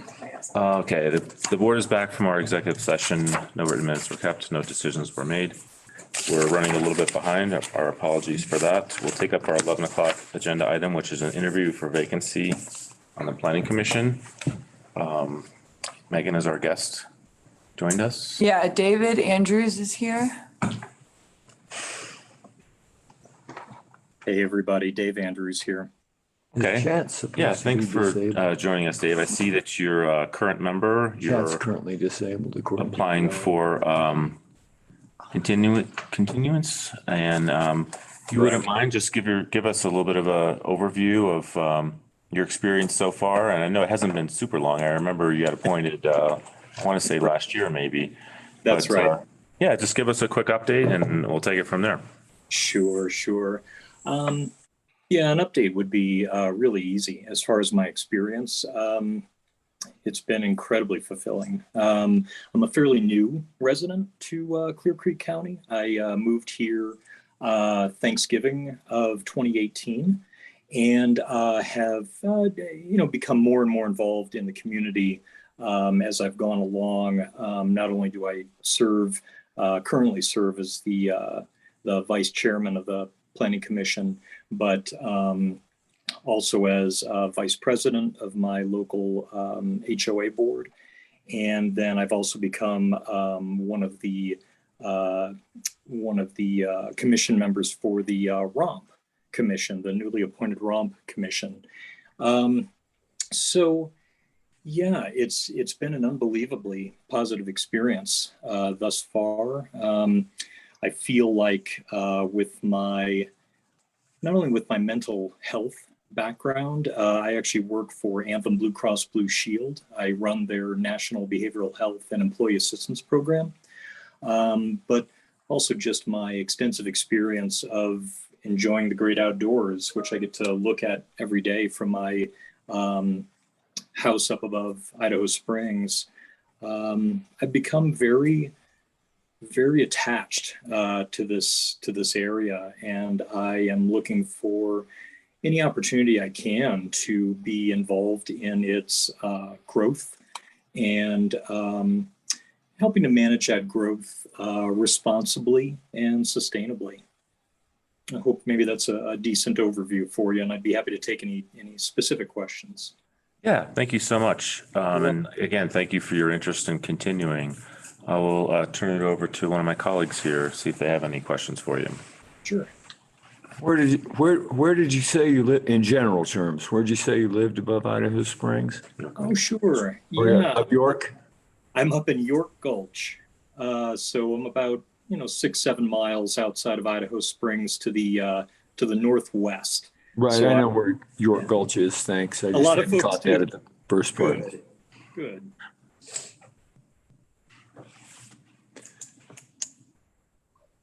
Just, it's nice to, and what's our lay right now that we have in terms of distribution on Planning Commission? I think generally speaking, we're totally full and pretty well balanced. Okay, Dave represents sort of an important subset representative, which is being an off-grid resident. yeah, I've had a place up York myself. I'm real familiar with the area, and I think it's good to have representation on Planning Commission from there, actually. Yeah, we've got a lot of places that are off-grid and maybe more coming, and it's an important thing for us to have someone with that perspective. Sorry, I may not interrupt you, Randy. I don't know if you had another question. No, go ahead. I don't think I really have any questions for you, Dave. I'm pretty favorable to your reappointment. I mean, you just got started. Let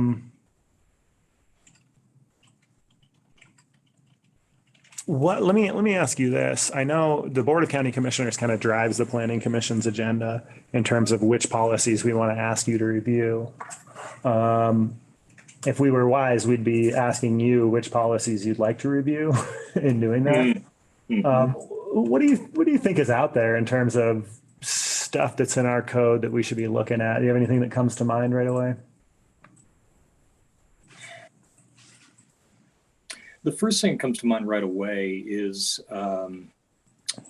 usage, is managing use of our county resources in a sustainable manner. And I guess I would say those resources that are both formally managed and informally managed. What I mean by that is you have trailheads that are official, that are recognized by the county.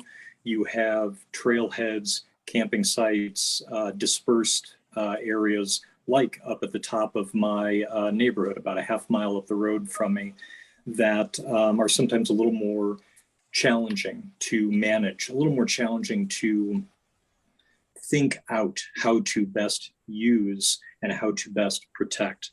They are still, even though they're not officially named as campsites or trailheads, they are still part of our county, and their use absolutely affects not only residents like myself, but of course visitors to our county, and having folks maybe who don't put out a campfire, perhaps, that could affect a greater number of our residents were something unfortunate to happen.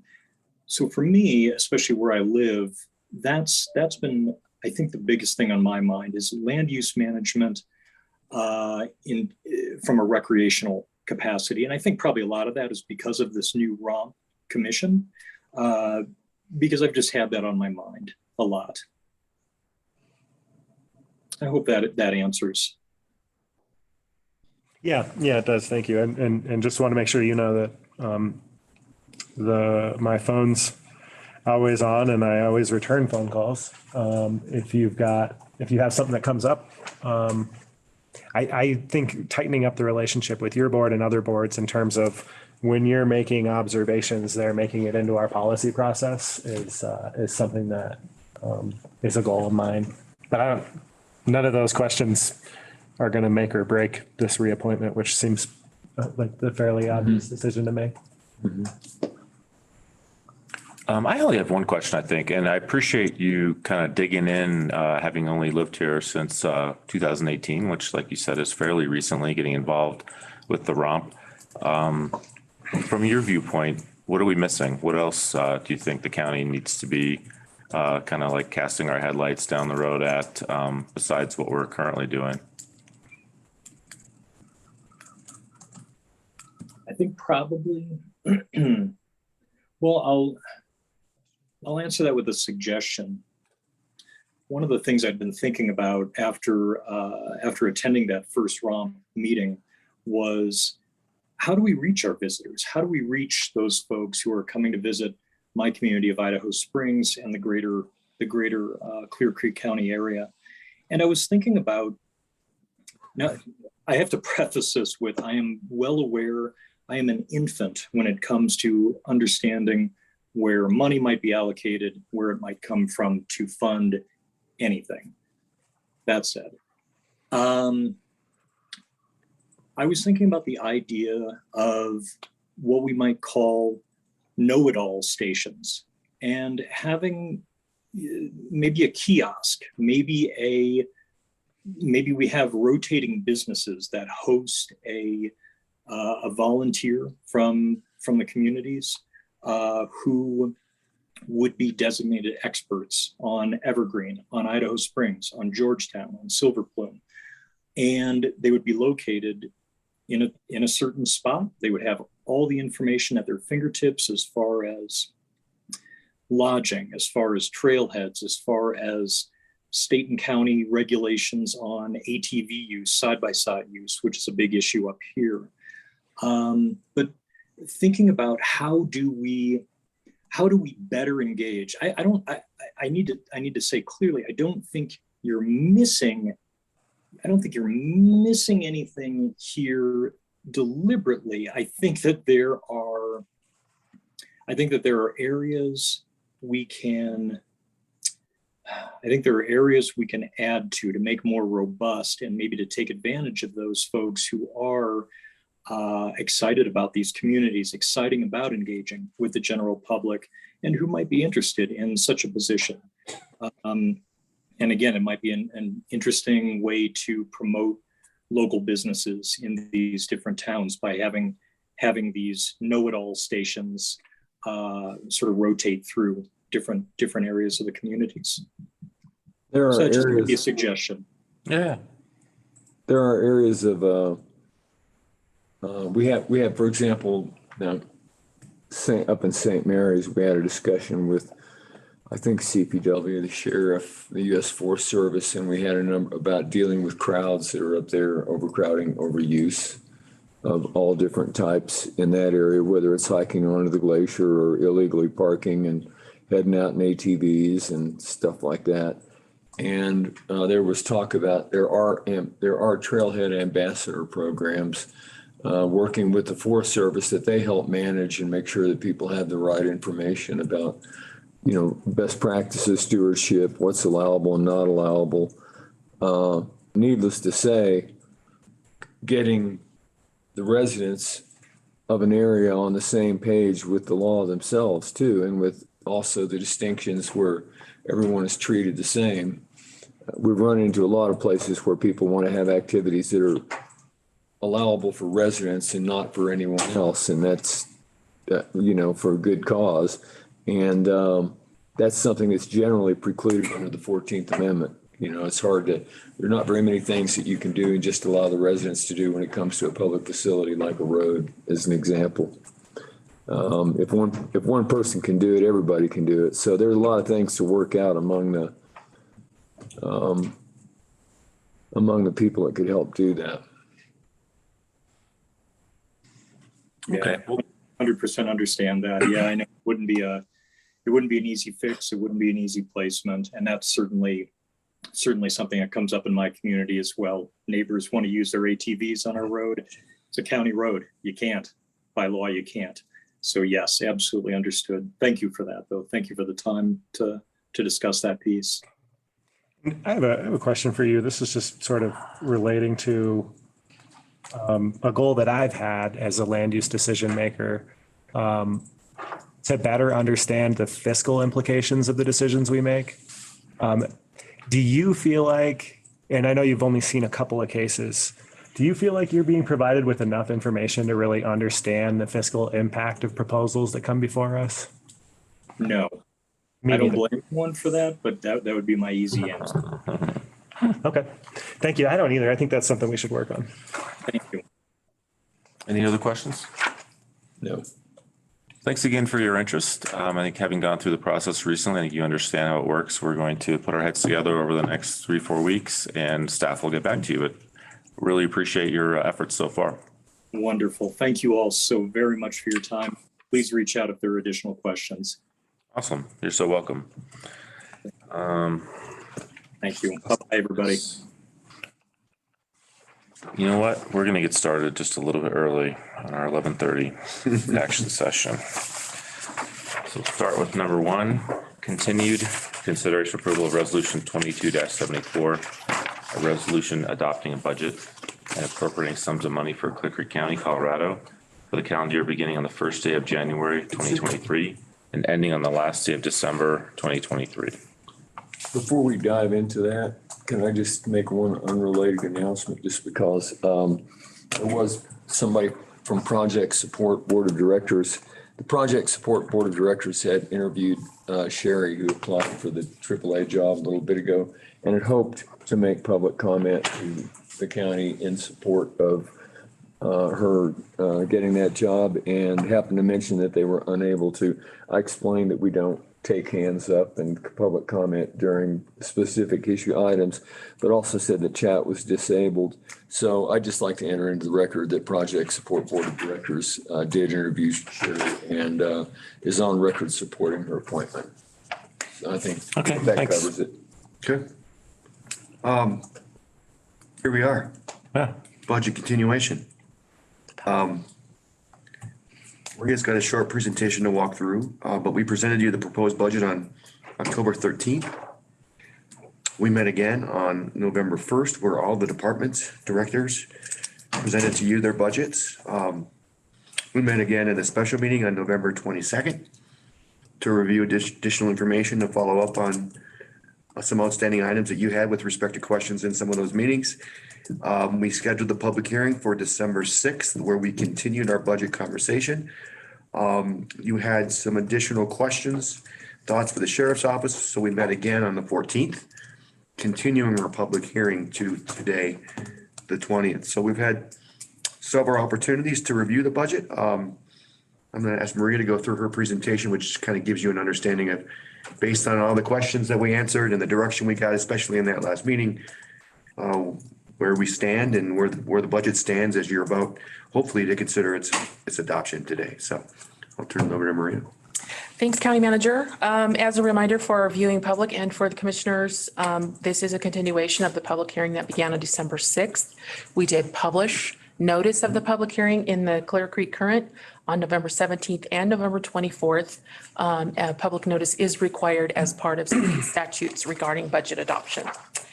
I'd like to show you a summary of where we stand today, what we're recommending as approval of the adopted budget and appropriations, and then walk through the changes since we've incorporated your direction from the December 14th special meeting. Next slide, please. So here's a summary of all of our different county funds. As you may recall, you put your board hats on for Housing Authority in general, the Emergency Services General Improvement District, and you took care of those items at the December 6th hearing. So today we're simply addressing the county funds. Here is all of our funds and the way they stand as of today. Two funds specifically have been changed with respect to the direction you gave on December 14th. Next slide. So the first one was the general fund. A couple of things came out of that meeting. Consolidation of IT costs and effort into one department to give better oversight for the county manager to administer that particular budget.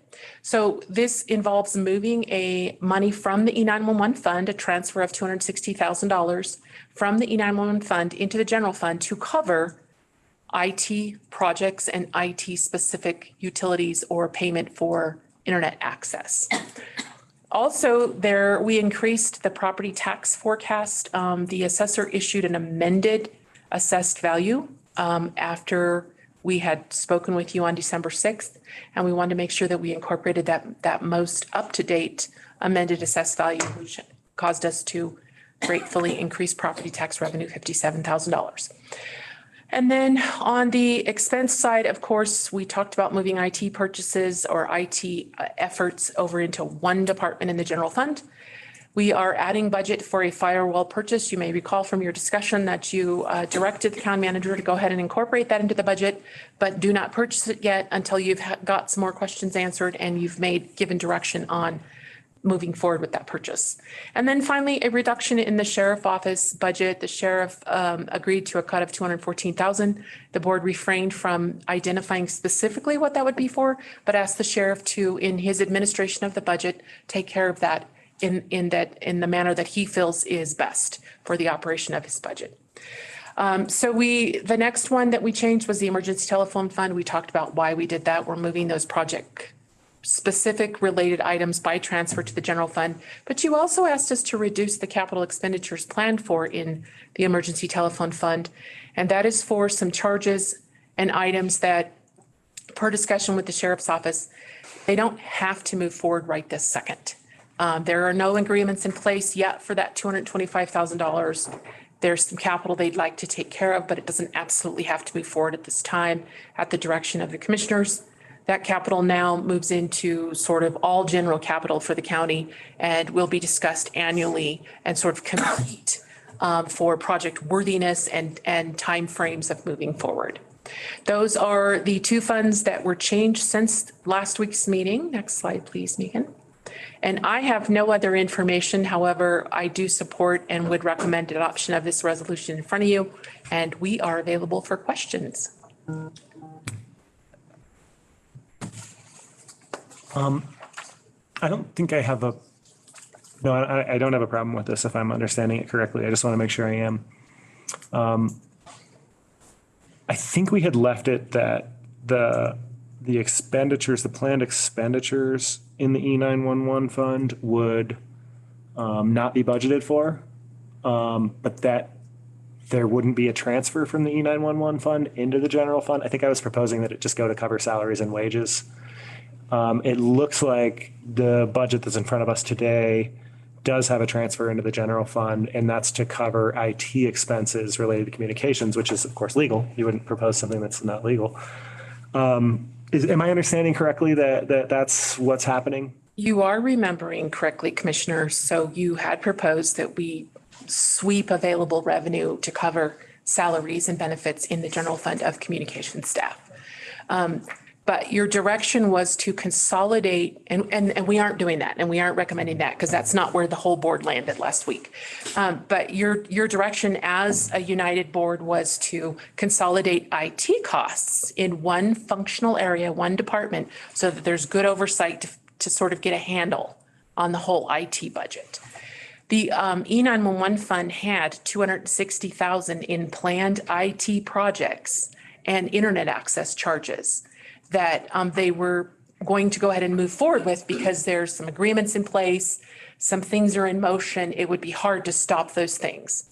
Additionally, internet access, that has to be paid for. That has to happen. So it's just simply transferring money to the general fund to cover those things in the IT budget that are directly for E911.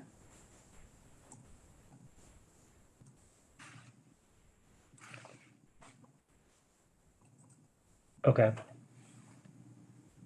Okay, and that's because those because the E911 funds, we had sort of two categories. One was projects that hadn't been started and we defunded them. And then there are projects that had been started and they remained funded. That amount is those projects? Yes, the $225,000 that it was reduced right there is the projects that have not been started. You did not want them funded at this time. You want some time to review some things and think about things first. Okay. And then I think I was good with this anyway. I just wanted to make sure I understand. So the fund balance isn't growing. We're spending what is expected to be received this year. No, fund balance will grow. So if you take a look at this slide here, the second line item where we stand today, Oh, yeah. if you're bringing in 424 in revenue, but spending 336, fund balance will grow. It's expected to grow by about $88,000. So fund balance is currently 500,000 and it will grow with the way it's stated as of today. That doesn't mean that as we think about those things and move forward, that some of the projects that had not been started, but that are currently put on hold, any of those may grow life once we consider all the different possibilities of how to handle our all of our IT demand.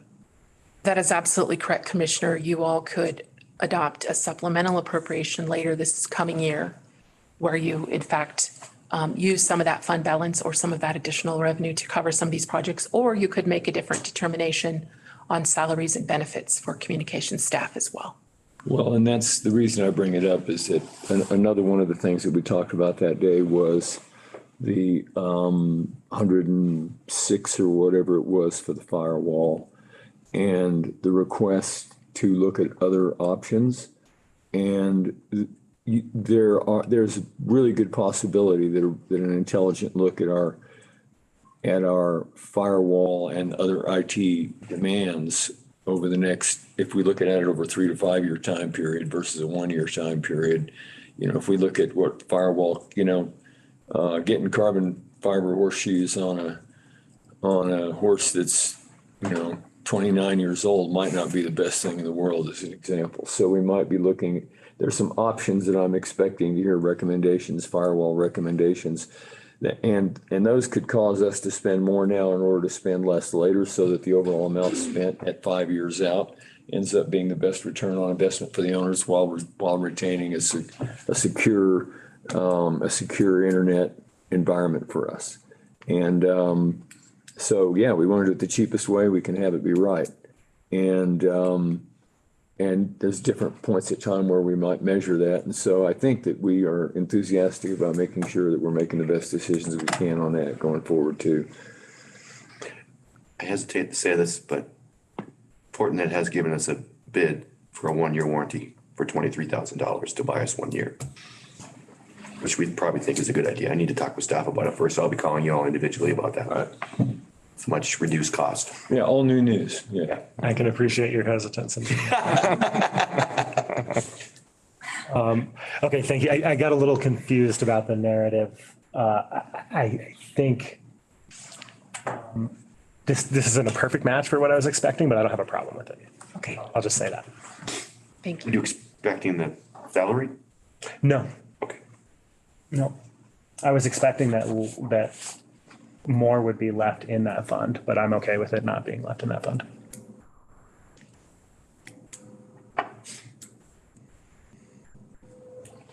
I think I only have one matter of, I would call it curiosity. Once the IT budget was consolidated under one line item, what's the total? Thank you for that question. For 2023, I think it stands at right around 1.65 million. We did not consolidate specific user software at this time. That's a really, really big project. And it's very beneficial and we are working on it. There is a new governmental accounting standards promulgation that just came out that we are going to be under starting next year, where we have to report software a little differently than we have and a little bit more information. We have to fully disclose agreements. So I've already begun the work to reach out to departments and gather up all of the software agreements. So everything but the assessor specific software, the treasurer specific software, all of the IT charges have been moved into the IT budget. But there still is about 350,000 in software sprinkled around in the different departments in their budgets right now. Well, that's the hard part about comparing, assessing our own and comparing ourselves immediately, especially with what we run into when we're at a conference and we talk to somebody or something, is digging in and seeing where in our organization, there's a central IT budget, and there might be another central IT budget that's been held over in E911. And then there's additional pieces that might be sprinkled in different departments. And what I understand is that in some, and I know in some of the other counties, that's the case, where when you take a holistic look, it's hard to get so having a really good handle when we compare ourselves to the other counties around us to see what our minimum standards should be, what we should try to accomplish to help inform that is helpful and also hard to dig out sometimes. And we do appreciate and thank you for your patience in giving us this next year to get our hands on and on full understanding of all the different software. Yeah, I think one of the things I'd heard was that Park County was one of the counties that had been held up as having a considerably less software cost, and a little longer look at it was showing that there was a central core fund for IT, and then sprinkled throughout their budget, there were a number of other places that added up to still well underneath what we're quoting, what's right here, but up closer to $1 million or something like that by the time you added all the pieces together in that 800 to $1 million range. And that was a quick glance that was pointed out to me. So taking the time to get it right is going to be important, and then have a secure environment for the best price possible. And does that number include the capital projects for next year? Yes, includes that 260, like moving in to replace a server in E911. I think there's some fiber resiliency, yes. And the firewall also? It does include the 107,000 for a firewall purchase, yes. I'm remembering that's the only IT project in there for the general IT budget. We didn't fund any other capital or anything, so. Okay. Maybe some things that we'll bring back to you later. I got you. Okay, yeah, thank you for satisfying my curiosity. That's, I think, all I had. That's another kind of complicating factor if we're talking about looking at other counties. You almost have to look over a time period that's long enough to capture all those. It's so capital intensive, right? Unless they're budgeting well for capital or they're squirreling away a little bit of money every year, we wouldn't pick it up if we just look at 1 year. Yeah, and I know Grand County had 250,000 in capital in their IT budget that I mentioned earlier today for 2023.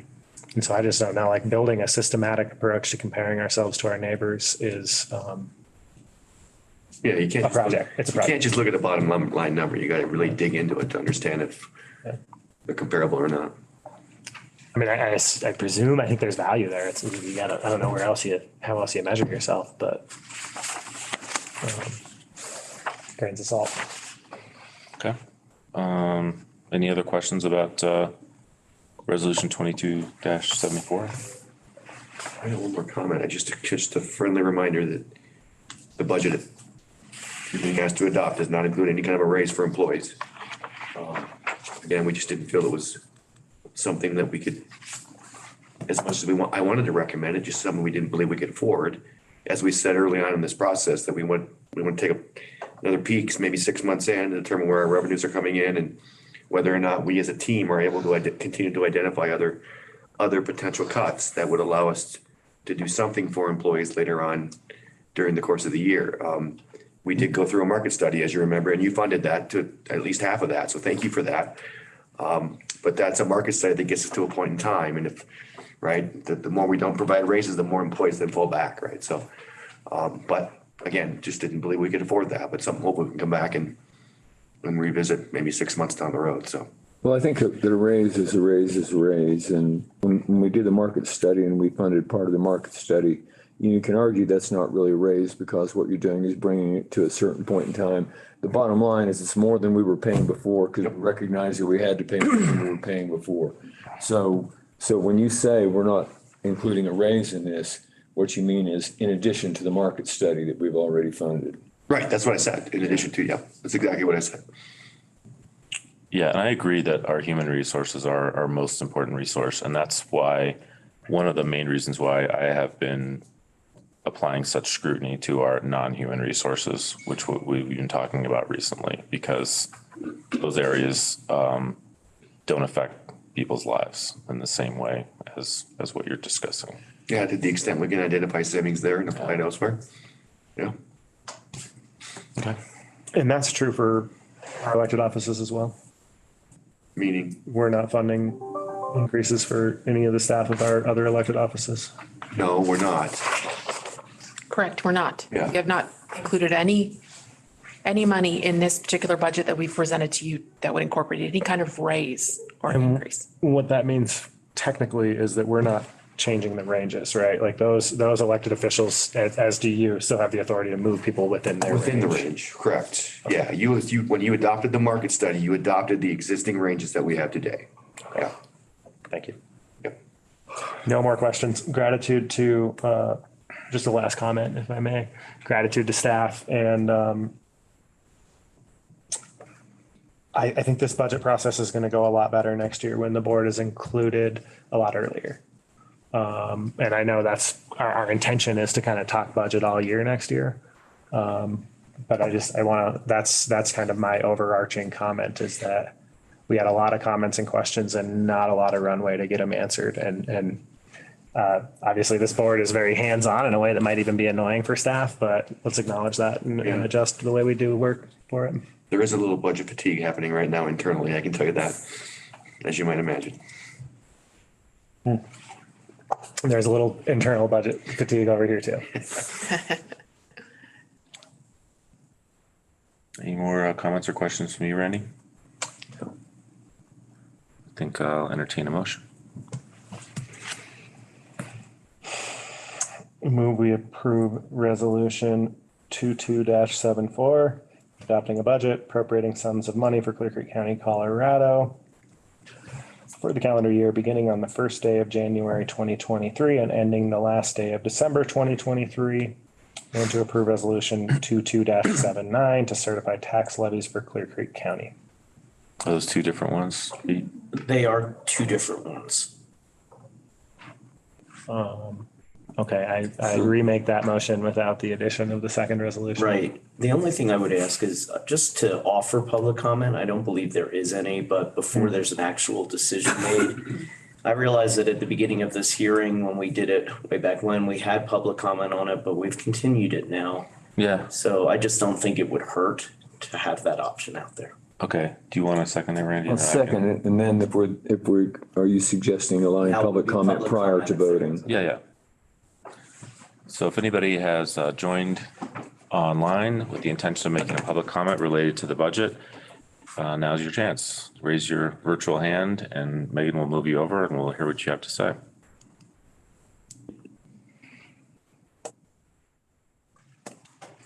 Not seeing anything. Okay, anybody here in the room have a public comment? Okay, so we will close public comment. We have a motion and a second on the table. All in favor, say aye. Aye. Aye. Aye. Motion passes. Thanks to staff. Like has been mentioned, this was a little bit of an extra arduous process this year, but I think it set the groundwork for a much more efficient process for next year. And I think everybody has probably putting us as a better level of expectations about how this process needs to go.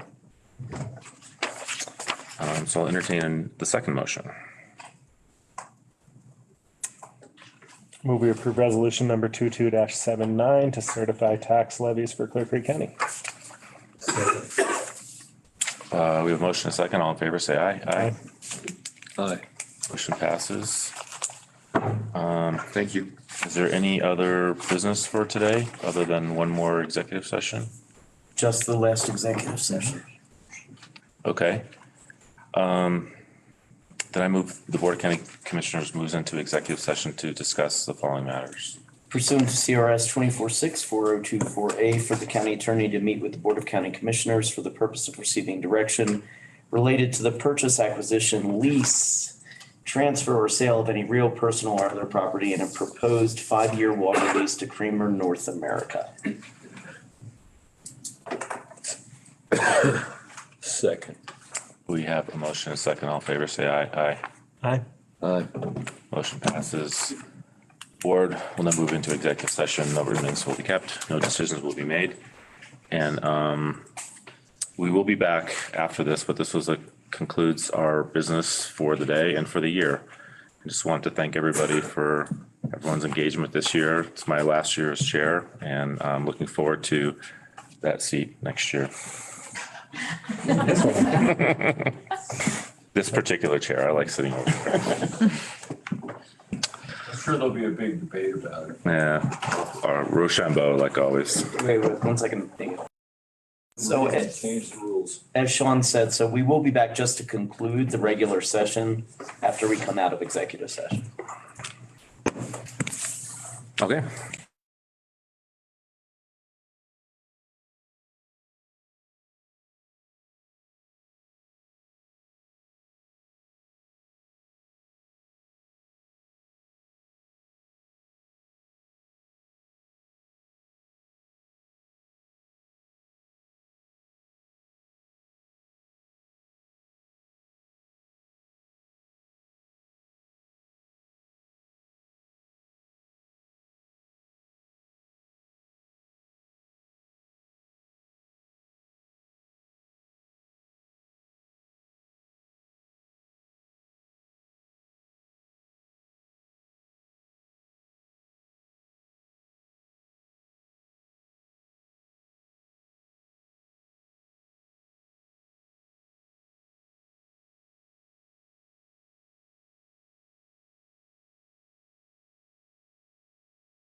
All right, the Board of County Commissioners has returned from our last executive session for 2022. No written minutes were kept, no decisions were made. This is our last official business for the year. Happy holidays, everybody. We're adjourned. Happy holidays. Yay.